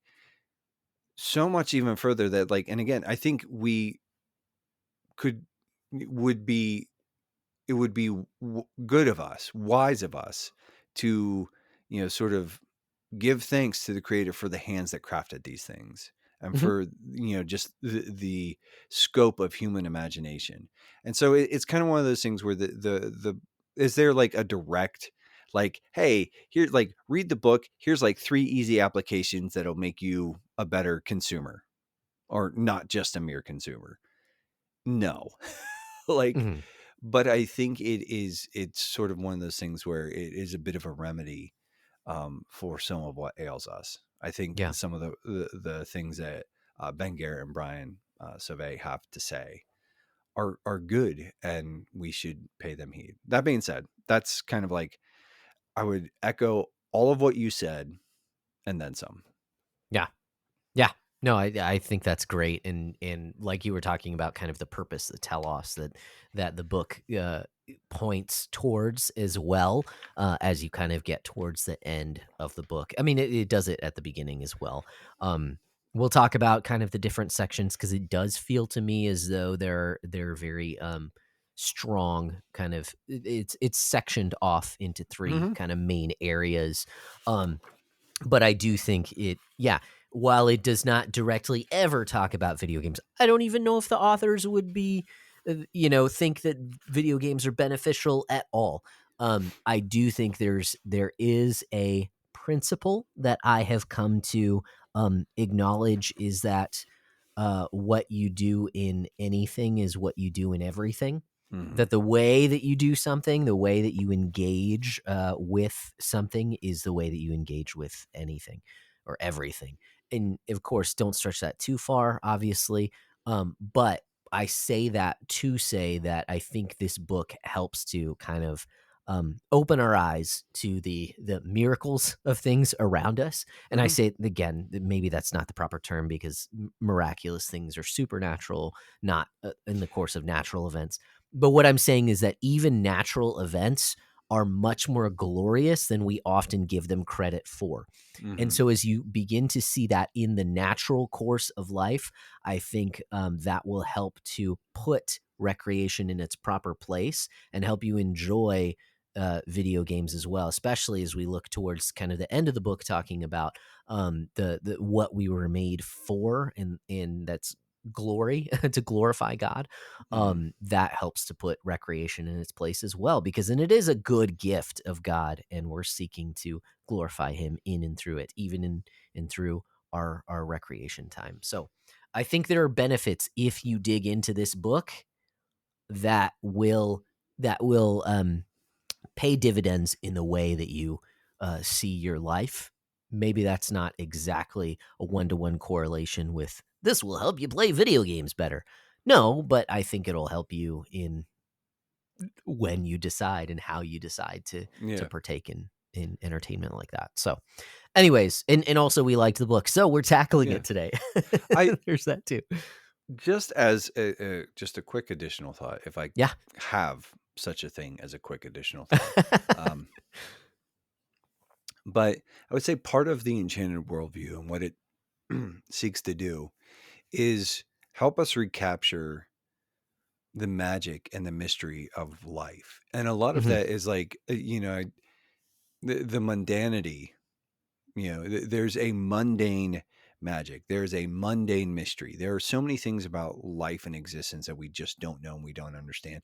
And even sort of in this materialist framework that we've adopted in the West, and is that it sort of strips all that out and it sort of offers up the mechanics, and it says, well, this is how gravity works. But it doesn't say this is why gravity works, and I think part of some of what the Enchanted worldview does is sort of pokes at it and says, like, okay, like you can maybe understand some of the physicality, like, or maybe you understand the mechanics, and just as a not a huge caution, like some of the Enchanted worldview stuff is like there is an avenue that is a little fantastic and can very easily kind of pull you off the actual thing. Like, and we've talked about the Haunted Cosmos podcast, and they tell the spooky stories and they do all the, like, I'm not saying it was Nephilim, but it was Nephilim thing, and it's like, and I love that. Like, I'm there for that. I also realize that for some people that can be a bit of a distraction. And I think that the actual, there's a beauty that if you're not careful that you'll miss, that is much more subtle, where this is like, it's not just about like, the sort of the high strange of like the Fae or elementals or aliens or Bigfoot or any of that stuff. Like it wrestles with those things, right?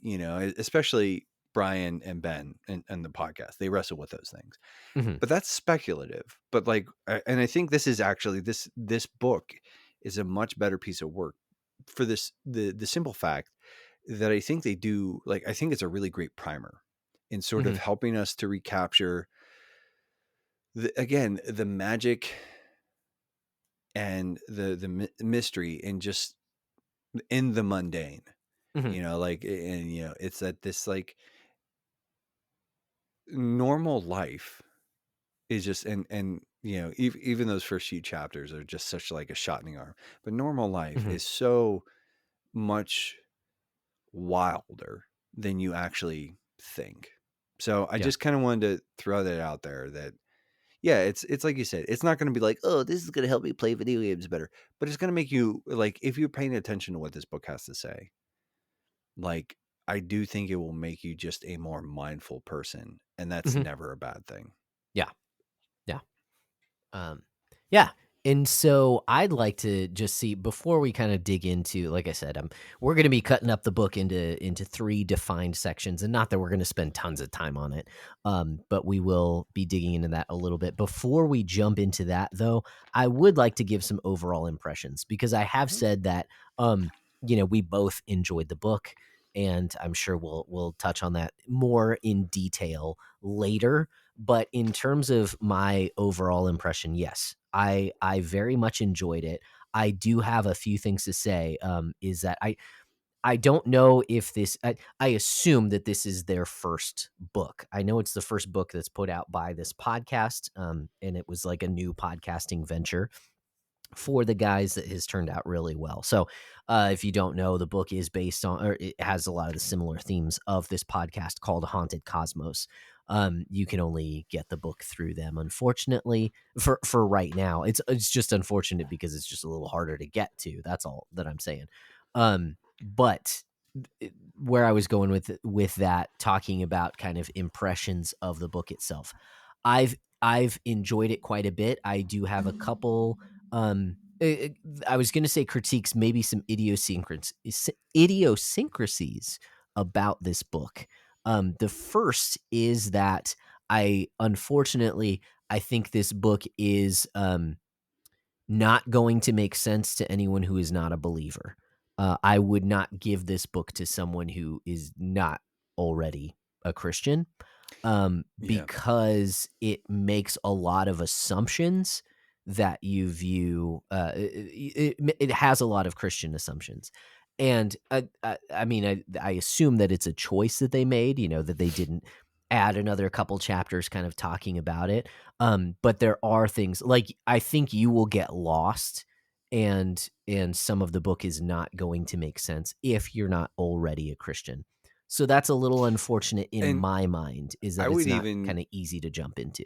I would throw on like I think that it actually requires a good bit of maturity. Mhm, Like this, some of and it's not that the book isn't that heavy academically. It's not like mhm. Heiser or anything like that, right? Right. But I do think that they wrestle with some concepts theologically that are they can get a little heady. Yeah. Um, Yeah. so this is not something I would give to even regarding just the general material. I don't think this is appropriate for young believers. Yeah. Yeah. So, In addition to that, another thing that I think makes it a little bit more difficult, is that the way that they write this book is the way that they speak. So I've heard the podcast, I've listened to almost all the episodes, and mhm. so when I read it in their voices, which is totally fine. That's not a negative thing. But I will say that for the first couple of chapters, it annoyed me how, well, you've used this term throughout the course of the podcast, how purple the prose is. Yeah, They like, now, I think they they're do, very verbose. they're verbose. I think it does end up, actually conveying what they want to convey pretty well, but it took me some getting used to. So the first couple of chapters, I'm kind of like, okay, guys, can you get on with it? Like, you're laying a foundation here. I know where you're going, but you kind of will go off on a little tangent here. And that's funny for me to mention, on this podcast. Oh, how could you go off on tangents? How could you be, why are you so bad with brevity? Why are you Um, so bad at brevity? why are you so much like me? It annoys me. I mean, to be But fair, I wish we were as loquacious as they are. right, yes, Like, yeah, if only. yeah, ugh. Instead, I just say and like into a microphone for 30 minutes. Anyways, no, what I'm saying is that it took a little bit for me to get used to the Yeah, prose, the way that these guys write. I do think after a while, it actually helps them get their points across. And I liked how they came at certain concepts from a number of different angles. It just took me some getting used to. So it's not a difficult book to read, but you do need to kind of like ease yourself in, like give it some time.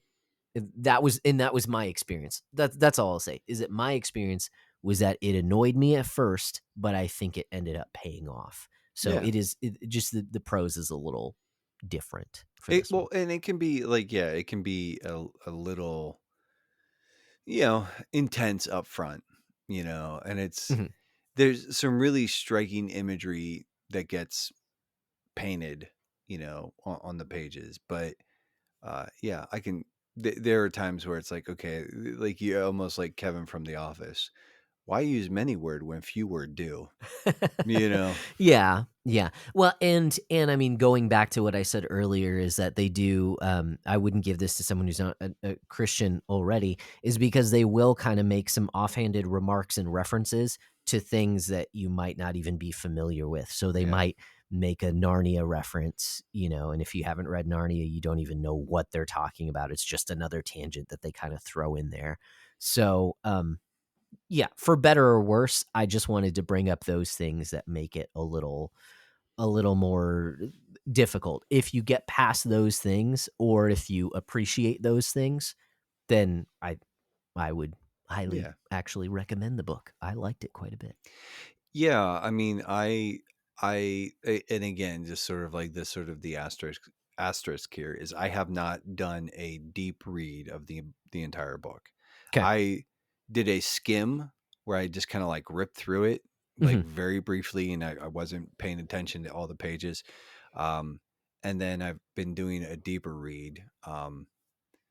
And even sort of looking at like the middle sections, you know, and stuff like that, they retread a lot of material. And again, they do retread a lot of material that and concepts that I'm already familiar with, not just from their show, but in sort of like exploring like the Enchanted worldview myself. So, yeah. And in a lot of ways, you know, just sort of the Enchanted worldview stuff is really very strongly tied to a lot of medieval metaphysical frameworks.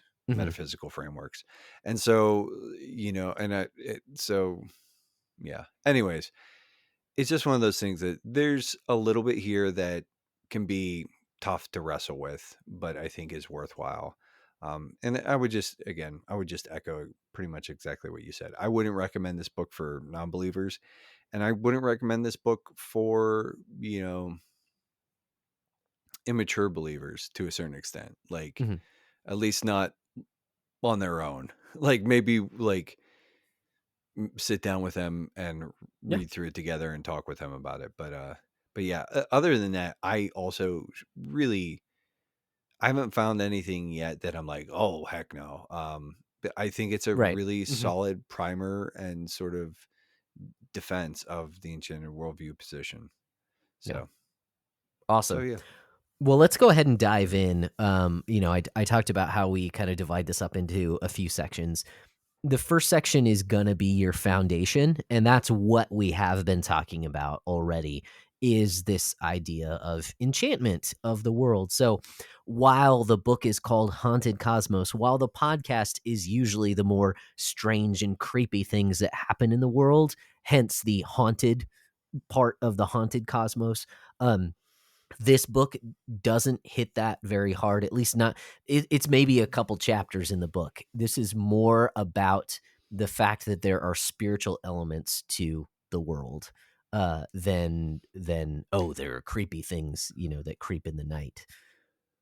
Well, it's a reaffirmation that while we are embodied creatures, we possess a soul, a spirit, right? And so that we are also spiritual creatures, and that we sort of live, you know, I've used the term bridge creatures, where it's like we sort of have one foot in each realm, so to speak, where it's like we can only primarily interact with the material world, you know, that we can actively act on and see results. But there are spiritual realities that weigh in on our lives and the physical world. And so it's like we don't have all the details, and so sometimes it gets a little speculative, but I do think it's important to just stress that like one of the claims here is that we are not just stuff, that the world is not just stuff, and that there is there's a spiritual element to all of this. Right.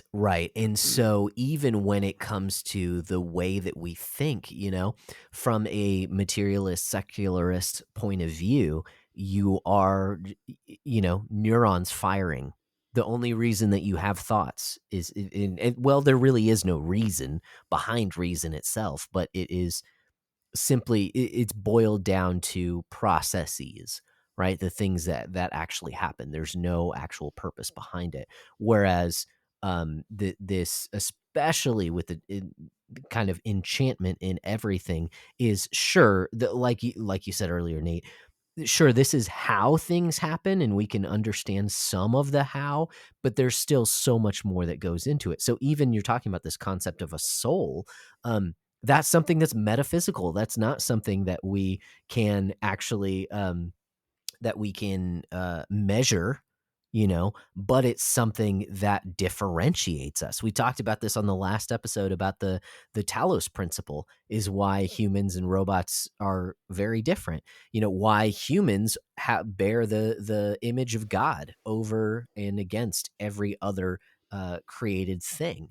there are elements to us that we know that we can't explain, right? There are things that we do. I mean, how do you truly explain watching a sunrise? You know, you can explain the colors. You can try and explain the warmth that you feel. Even the moving from the cool to the warm, but the sense of how you are invigorated by the sun as it rises. There are all these things that are more than the sum of their parts. If the parts are only these material things, which we're saying, no, there's so much more to it. And it's frankly, it's like that with any interaction that you have. What were you going to say?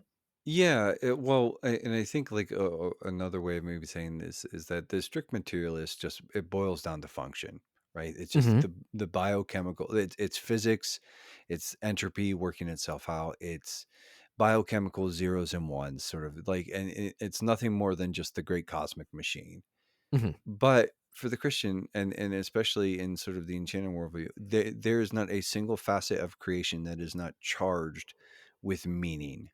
Right. And like, and that's the thing is like, again, the materialist can probably explain away many of the functions and the mechanics, but they can never answer the question why. They can Mm-hmm. answer how, but they can't say, like, it's like, you know how does a sunrise affect you? Well, they can talk about like the different biochemical effects in your body's chemistry. They can talk about like, like this psychological effect or whatever, but they Mm-hmm. can't say why. Why does looking at something like the Grand Canyon sort of like kind of like catch you in your, like, kind of put you in your place a little bit and like catch you Yeah. off guard? Yeah. you know why does staring up into the cosmos really sort of fill us with wonder? Mm-hmm. They can say how these things work on us, Mm-hmm. but or how these things work. But again, and that's part of sort of what here is like, again, reality, your life, our lives, every thing, it's not just stuff, but it is literally charged with meaning and import. Like, part of what the enchantment worldview says, right, is it takes it seriously when it says all of creation proclaims God's glory. Yeah. Literally. Like, there is a language that we can train our hearts and our minds to see and to know in creation.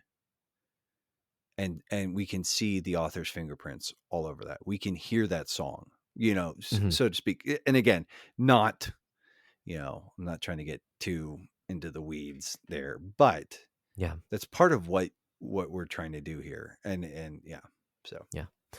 And the first kind of section of the book kind of wakes you up to all of the things around you. I say all of the things. By focusing on a few things, it opens you up to the wonders of the rest of creation. And so I remember a section, and I don't have the physical book because I borrowed it from a friend, so I don't have my own copy.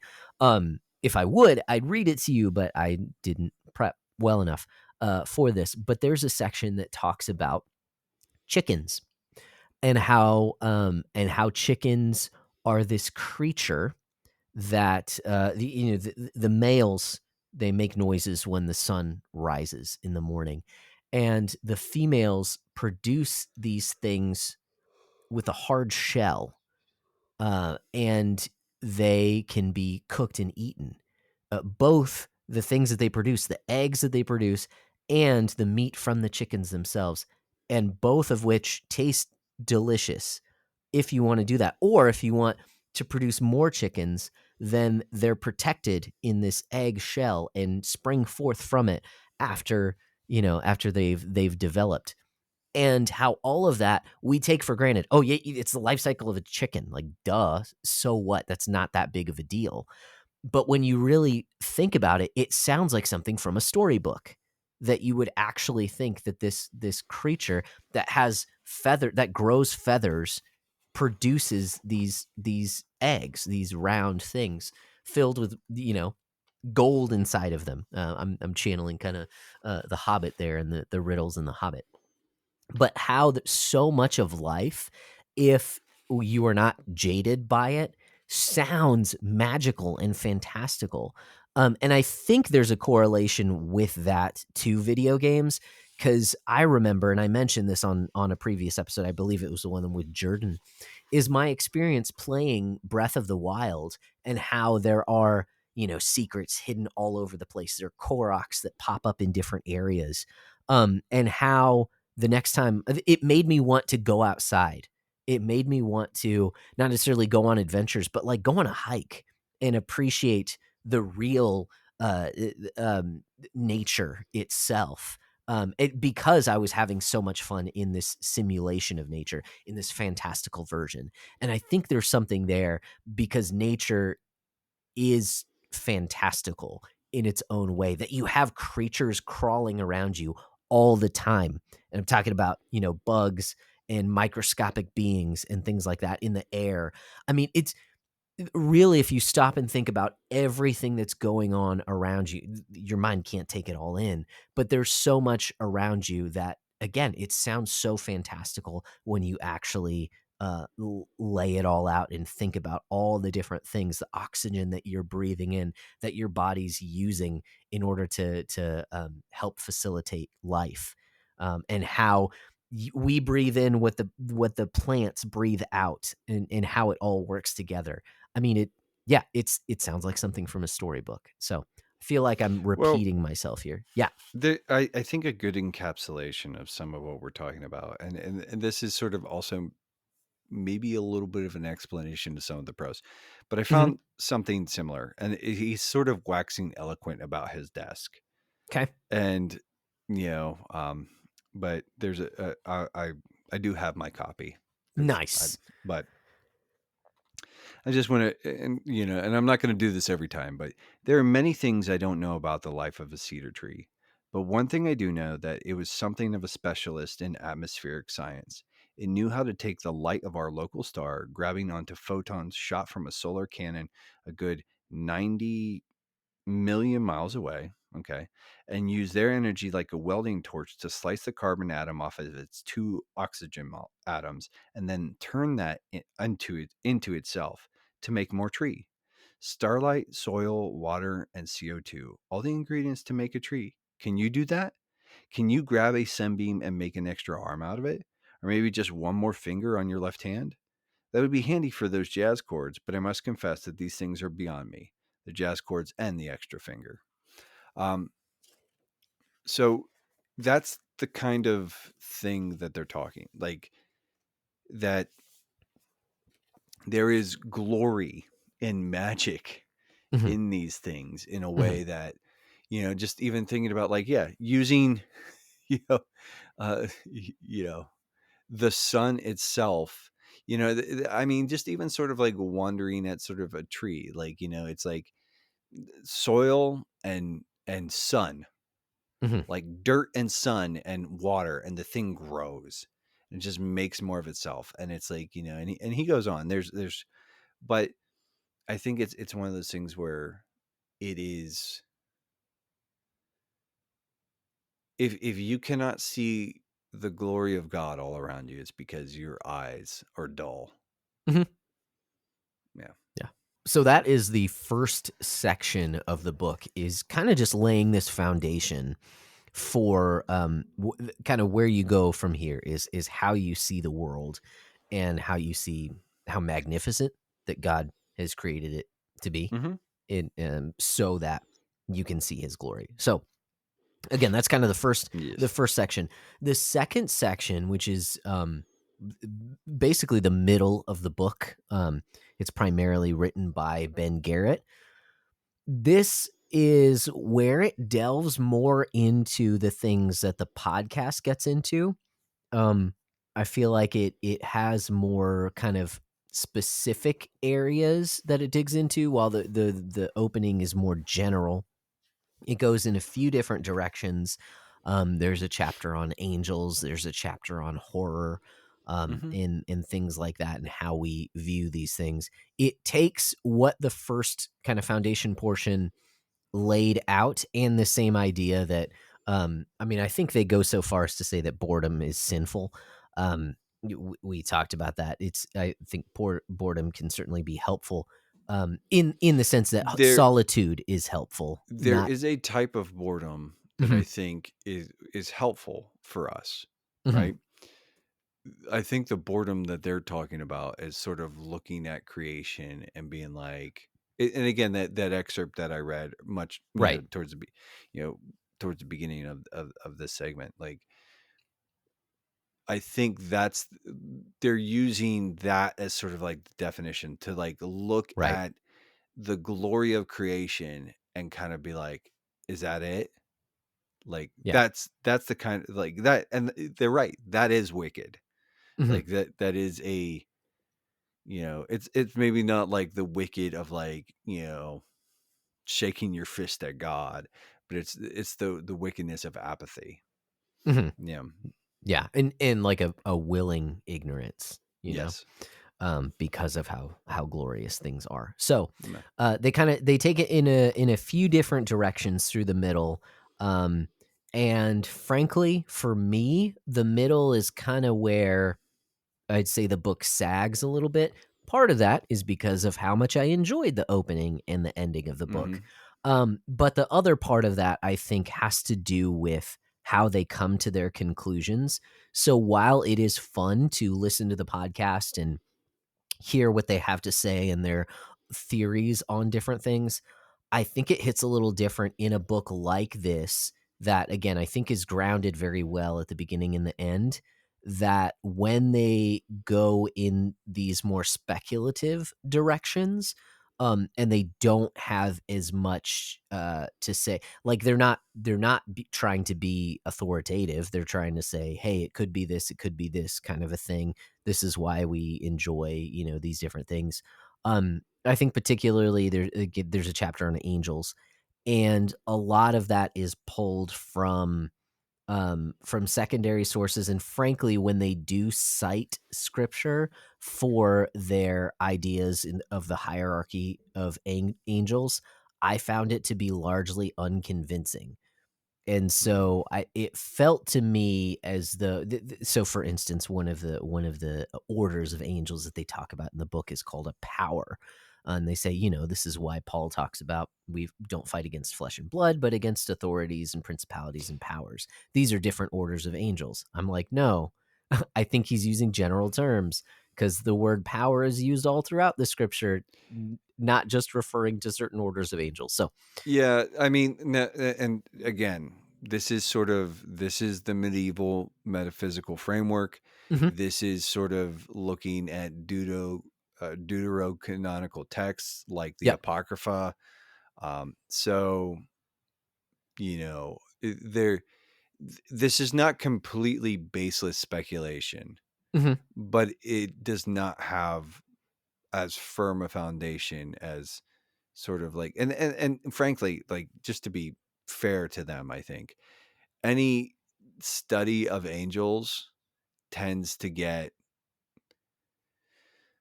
scripture does not have a lot to say on the nature of angels. right. And Right. so, I think at best it's sanctified imagination. And again, Mhm. it's like, here's the thing, something like the Apocrypha, we can recognize it as a good text because the early church recognized it as a good text. They also said that it was not part of the canon. Yeah. So like these books are helpful, and they might they are useful, but they are not necessary. Mhm. And that's so it's kind of like one of those things. It's like, you know, even referencing the Book of Enoch, like, and that's the thing is like Mhm. New Testament authors referred to books in what we now like Paul refers to the Book of Enoch. Mhm. I can't remember where, but like there's something that he is saying that is actually a reference to something said in the Book of Enoch, which is, that's not a canon text for us. Right. Like, so just, I mean, just to sort of like lay down, but yeah, it's like that stuff gets a little, speculative, and that's a lot of material that the show covers. Like, Right. their Right. theories on like aliens, and like I'll be honest, I kind of co-sign to a lot of, I think, what they have to say there. I think it makes a certain amount of sense, but you can't take it as fact. Mm-hmm. You have to just sort of say this is a theory on sort of how these things go. Like, spoilers. It's like they're sort of like they're just in looking at aliens, like, because there's a lot of credible UFO sightings, and um and there are a lot of people who say that they've had experience with or extraterrestrial, or extra dimensional beings. And that's actually, if you paying attention to like the the UFO dialogues, that Mm-hmm. it has shifted more towards like these are extra dimensional beings. They sort of like, where we're creatures of the fourth dimension, we exist in the three spatial dimensions, and then time. These creatures exist out of time.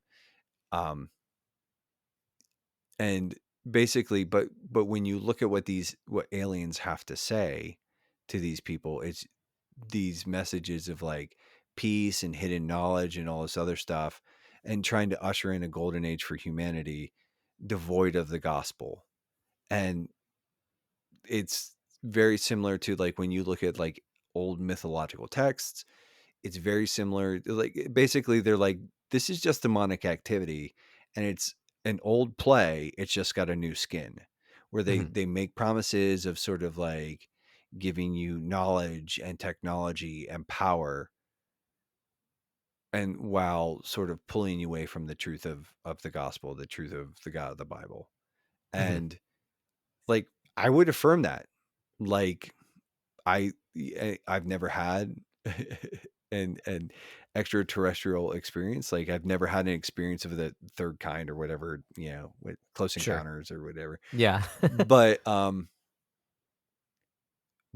like, I think there is wisdom in saying like, I don't know if they get into the book about like the sort of substances, like Right. Yeah. using. I don't think. Yeah. I don't think they do.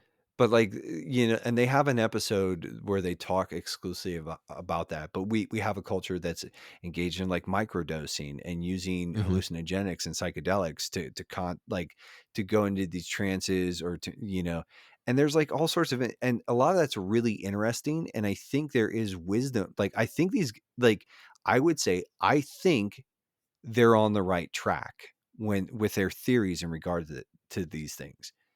But they are theories, and we can't wholesale ascribe to them. It's like you use the term assertions, but I would just say Mm-hmm. they're theories. And Mm-hmm. while I do think they're interesting and I think they're useful, we can't maintain them as fact. We can say this is a useful framework for helping us to understand these things, Mm-hmm. but this may not be exactly how it works. Yeah.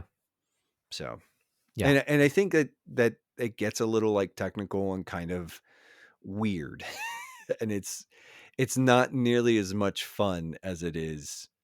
It's kind of it's yeah, it's like you said, it's like, it's one thing to listen to that stuff in an episode of the podcast, Right. and then to sort of like wade through all of it via book. It's a little more, I don't want to use the word tedious, but it's a little more involved, and it's not as much fun. Well, and I would actually say almost not the opposite, but kind of in a parallel way, is that because it is kind of scattershot with aliens, with angels, with these different things, I don't think they actually spend enough time like they would in the podcast, where you have 4 different stories and then they kind of lay out their theory based on these different accounts. It's really, in the book, it's really like one chapter on one of these things, and so they tell you one story and then they have So their it's conclusion. almost, it's a little undercooked. Yeah.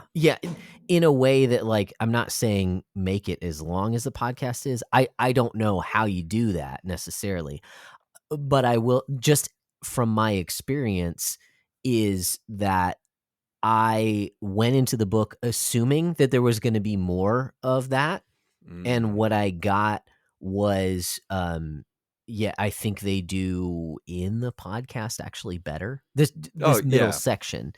And so while I was thinking it was gonna be, more of that, like, that's really what they're gonna focus on. It's not, and I see what they're doing in the context of the book.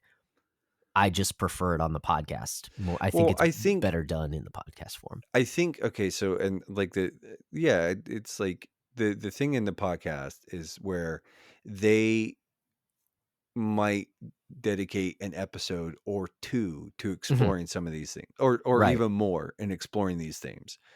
Right? They sort of, you get the abbreviated version, and it's just, and again, it's not, they don't take okay, so now I get what you're saying. Like, they don't take the necessary time to really like flesh this out and cook with it and like kind of have fun with it, because that Mhm. would actually like make like these chapters are fairly concise, Yeah. like 5-10 pages tops per Mhm. chapter, and that would probably add at least 50% to the book. Like, it would go from Right. being 200 pages to probably closer to 300, and at that Yeah. point, um And it's not like you want to, transcribe the podcast and then put that in a book form. Like, I get why they didn't no. do that It either. Makes sense. probably sort of like try to cherry pick your like strongest cases for like Yeah. your best, but yeah, it doesn't serve that as well. And I think that's like when I like, like I said, I did skim through some of that. A lot of that was like, oh, Mhm. I know this material. Like, I've listened to the Mhm. episode that they're Right. referencing. Like, I know where they're going with this one. Um, Yep. so yeah. So I would say the middle is kind of where it drags a little bit because of those reasons. But again, like I said at the beginning, is that I think it's also extenuated. No, ex. I can't think of the Exacerbated, word. Exacerbated. Yes. Because I think the beginning and end of this book are really good. or did you mean Particularly accentuated? accentuated. Yes, that is the word that I was thinking of. But for some reason, it didn't want to come out of my mouth. Because the ending of this book is talking about glory. So if the beginning was foundation, being that God has, hidden all these things in creation for us to find, and we willingly close our eyes to it and stop doing that. And then the middle is here's ways in which we have kind of. Here's some case studies. Yes. Yeah, exactly. Then the end is what is all this for, and kind of like how then do you live based on these things? And Brian kind of digs into that theme by talking about glory, by talking about how we are to seek for glory, particularly for God's glory, but that also we were created for glory, and that glory Mhm. doesn't just come from from being the high and mighty, the I don't know, president of the United States or whatever, but that it comes from doing the things that God has called you to do in your life and doing them well and Mhm. wholeheartedly, and seeking out these things that God has in creation, and that your work and your purpose is for all of eternity. And so that there is so much worth in your day-to-day life, because you're working out that story that God is telling. You're uncovering that glory through your life, and that is going to it's not even just for now. There's purpose all the way into eternity. Well, it reminds me of the passage for these light and momentary afflictions are Hmm. preparing for you the weight of eternal glory. Yeah.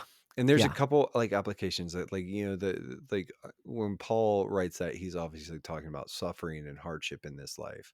Right.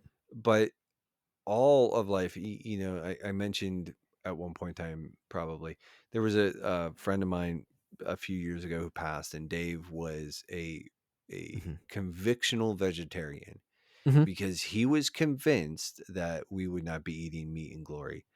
I hope he is wrong.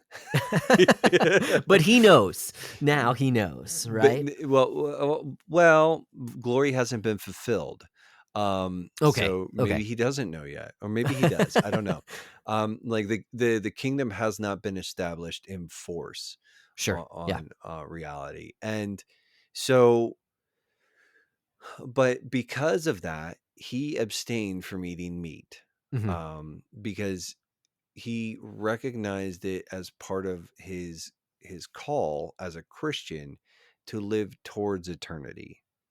And so the thing is, like, in that small way, he was shaping his life towards the kingdom. Like, he was saying, like, here's a way that I can sort of bring my life in a way into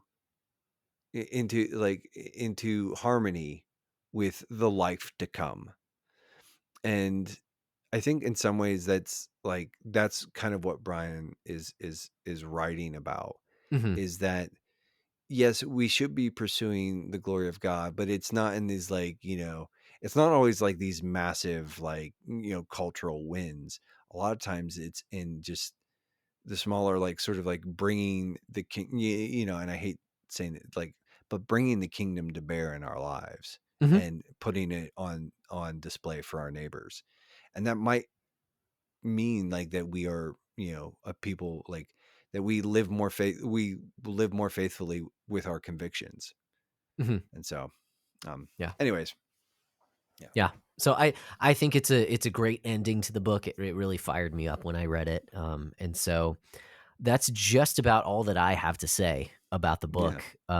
Again, I would recommend it with the caveats that I said earlier on. But if I'd say if our conversation at all is intriguing, then I would recommend the book, certainly. If you're interested in the weird and in kind of the rabbit holes that they go down, the podcast is there, Haunted Cosmos. That's a fun listen as well. I do enjoy it. It can get pretty spooky. One of my favorites. But oh, dude, it's a fun time. Yeah, they can get super spookums sometimes. So it's as a general rule, I do not listen to those episodes at night because after dark, I need to sleep. Yeah. But yeah, I mean, and just I do want to sort of like reiterate that I did not do the deep reading for basically the back half of the book.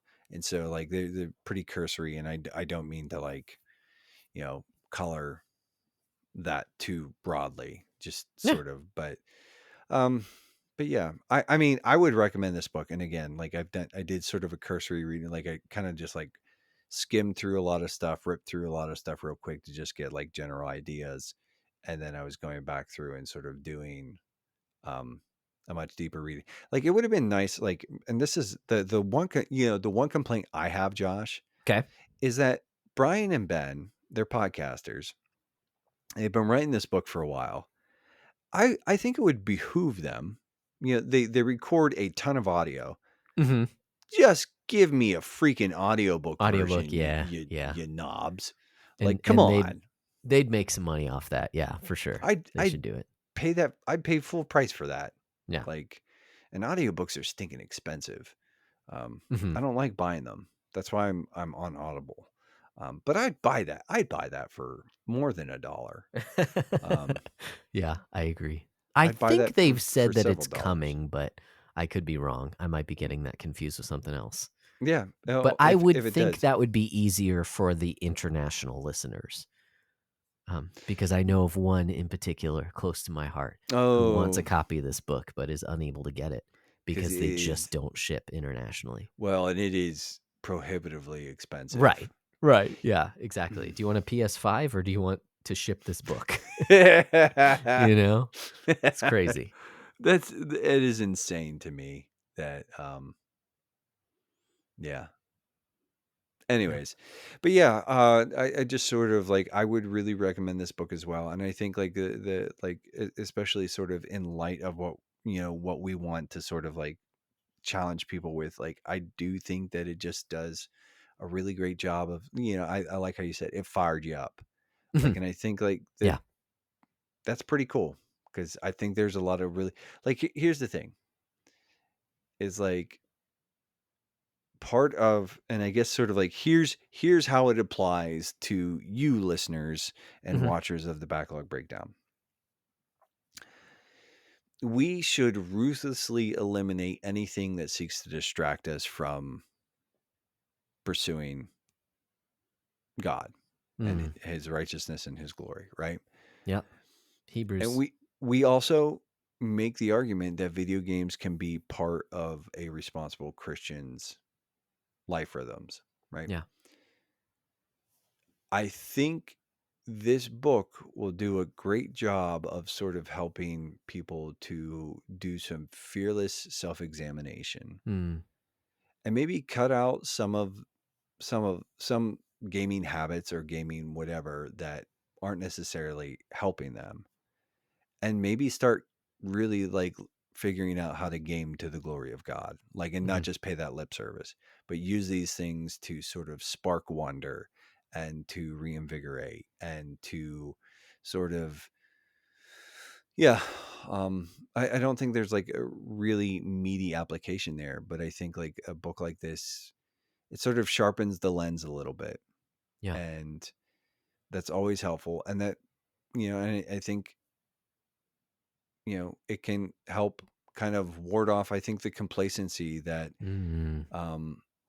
video game consumption can foster.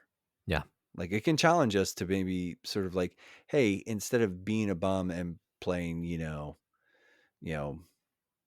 Astrobot for 4.5 hours at a clip, like, go outside and do something, smoke a cigar, like, play with your son, and I'm speaking, if it's not obvious, I'm kind of like directing those comments to myself. But so yeah, but be present and be aware and be curious. And so, love it. And when you play something really cool, remember that the God of the universe saw fit, like, and here's the thing. It's not just like, yes, trees are awesome. Eggs are really cool. Coffee's really, like, all that stuff's really kind of magical, but like, rejoice at the clever hands and minds that the Lord God has given these people. Like, that's kind of amazing and wonderful in its own right. Rejoice at the act of subcreation, like, I mean, just be like, man, that even if it's in a broken kind of weird way, like, these people they are doing the work of the Lord in some ways. They are engaged in subcreation. Now, not all of it is worthwhile. Okay. Like, we need to, like, just because somebody makes something doesn't mean it's good or worth preserving, but there's something like, just certain lines that we can sort of like think along that will be helpful.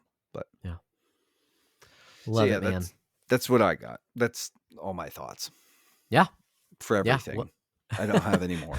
They're all gone. They're completely all gone. Drained. We have to stop. Nothing. Yeah, I don't want to belabor the point, and so I won't, because I feel like I would just be reiterating some of the stuff that you said. But I think that's a fantastic place to leave it. And that is, once again, the book is Haunted Cosmos, Doing Your Duty in a World That's More Than Just Stuff, is the book we've been talking about today. Before we are completely drained in crawling to bed or wherever it is that we decide to sleep tonight. I don't know why I said it. That was really weird. We do have a few final forms before we take off for the evening. And the first is going to be our form of just a community shout out. Now, I've already said that I have not really been much of a part of this community lately, and so I'm a bit of a bum. So I'm talking kind of off the top of my head here. I'm sure there are other things to shout out, but off the top of my head, do want to give a shout out to Arcone Lightwave, because apparently he's just killing it in the Potato Chaps League with some of his picks. I have fun sitting on the sidelines and watching some of the banter in Discord. At the very least, he is talking a copious amount of trash. Yes. And Yeah. And that's always he's fun. being a bit of a pot stirrer. So that is like we will give kudos there. Yeah. I'm doing a real-time check here. Okay. He is What? currently in first. Mm-hmm. So he has a fair amount of like, trash to talk. Yeah. And oh, dude. Uh-oh. Something happened. He's got freaking Split Fiction. And that's okay. like the previews are putting that in the low I don't 90s. know what that is. Oh, That's wow. That's cool. I don't the know what that It is. Takes Two guy. It's his next game. Oh, gotcha. Well, of course they're going to put it there. Gosh. You never know. It could be the first garbage game they put out. Well, no, like preview coverage is putting it like at 91 now, like on OpenCritic. Nice. Okay. Daggone it. Well, there you go. Freaking Ark. Way to go, man. So that's fun. Shout out to you, sir, for participating and jumping right in. I did also want to give a shout out to a good friend of ours, Paul the Techno Funk Boy Lytle, because right now he has a Kickstarter open. So he made this album of songs based on Final Fantasy tunes, and he is remastering it. I believe there might be some remixing as well, and putting out some physical CDs this time around. Or is he reimagining it? I don't know if it's full reimagining. I don't think it's like Final Fantasy Remake 7 Rebirth. I don't think it's a Rebirth version of his remixes, but I could be wrong. I am looking for the... Okay, so at the time of recording here, he is... I'm trying to find like the time frame here. So until the end of the month, like so you've got until the end of March 2025. There you go. It says here that it will only be funded if it reaches its goal by Monday, March 31st, 2025, 9:41 a.m. EDT. There you go. He's about halfway to his goal right now. Nice. So get after it, folks. Yeah, hop to it. There is a link for that in the description and in show notes and all that stuff. So go check it out. Cool.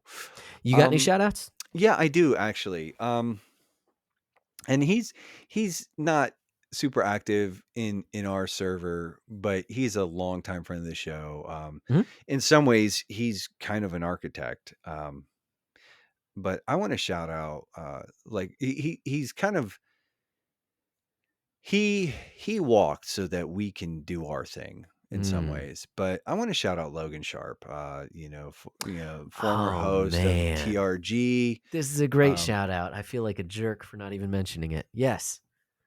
Their adoption finalized. Yeah. And Logan and Camilla got to take their little boy home. I was actually texting him today.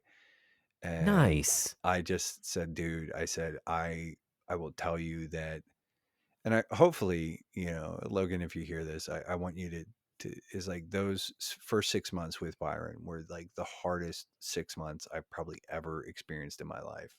We were tired all the time. We weren't sleeping. It was like he was crying. It was like such a...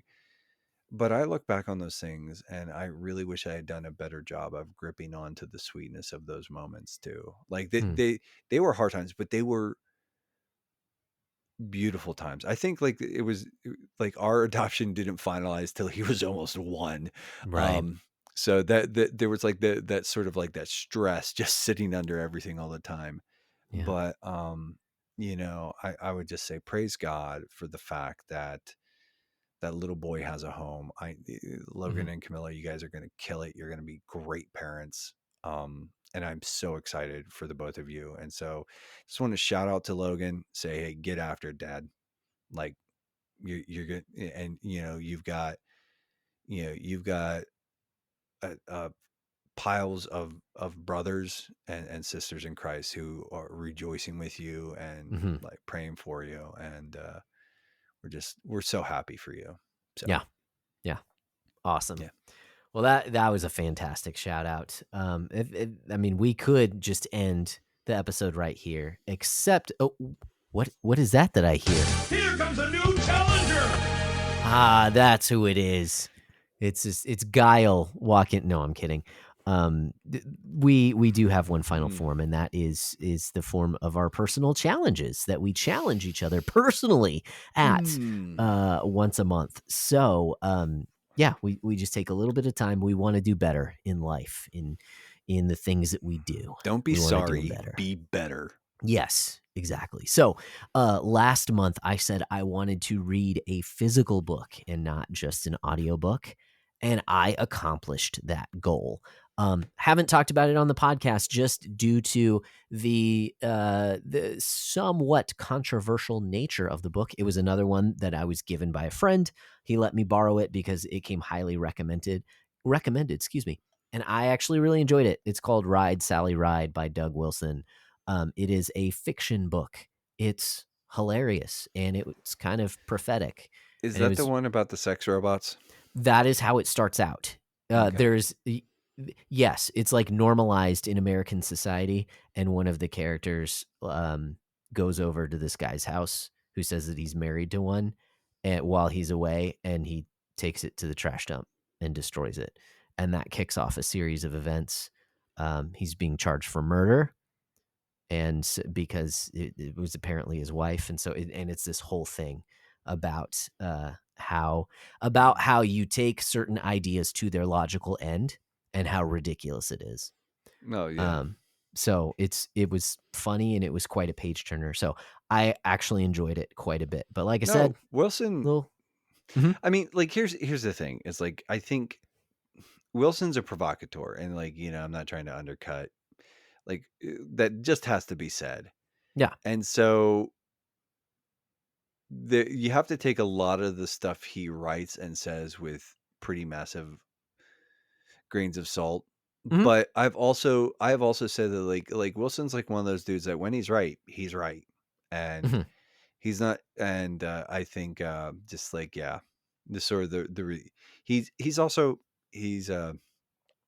is like he's not like a trained theologian. He's actually like a literature professor or something like that. So this is where he shines. Like he shines in writing.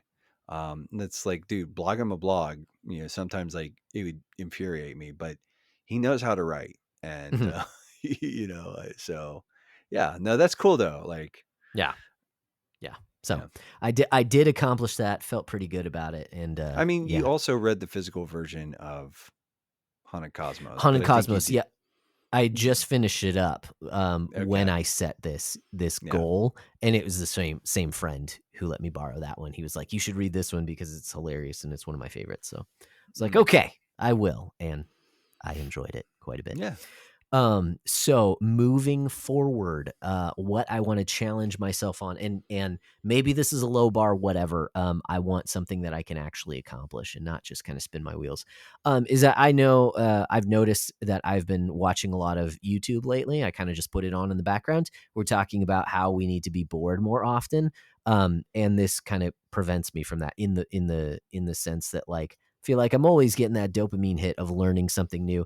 And I have found recently that when I don't have anything to watch / listen to on YouTube, I'll just find something from a creator that I like that usually is just reiterating the same information, or it's something that I already know. So I'm really not getting anything out of it. So what my goal is, that's kind of the preface is the word that I'm looking for.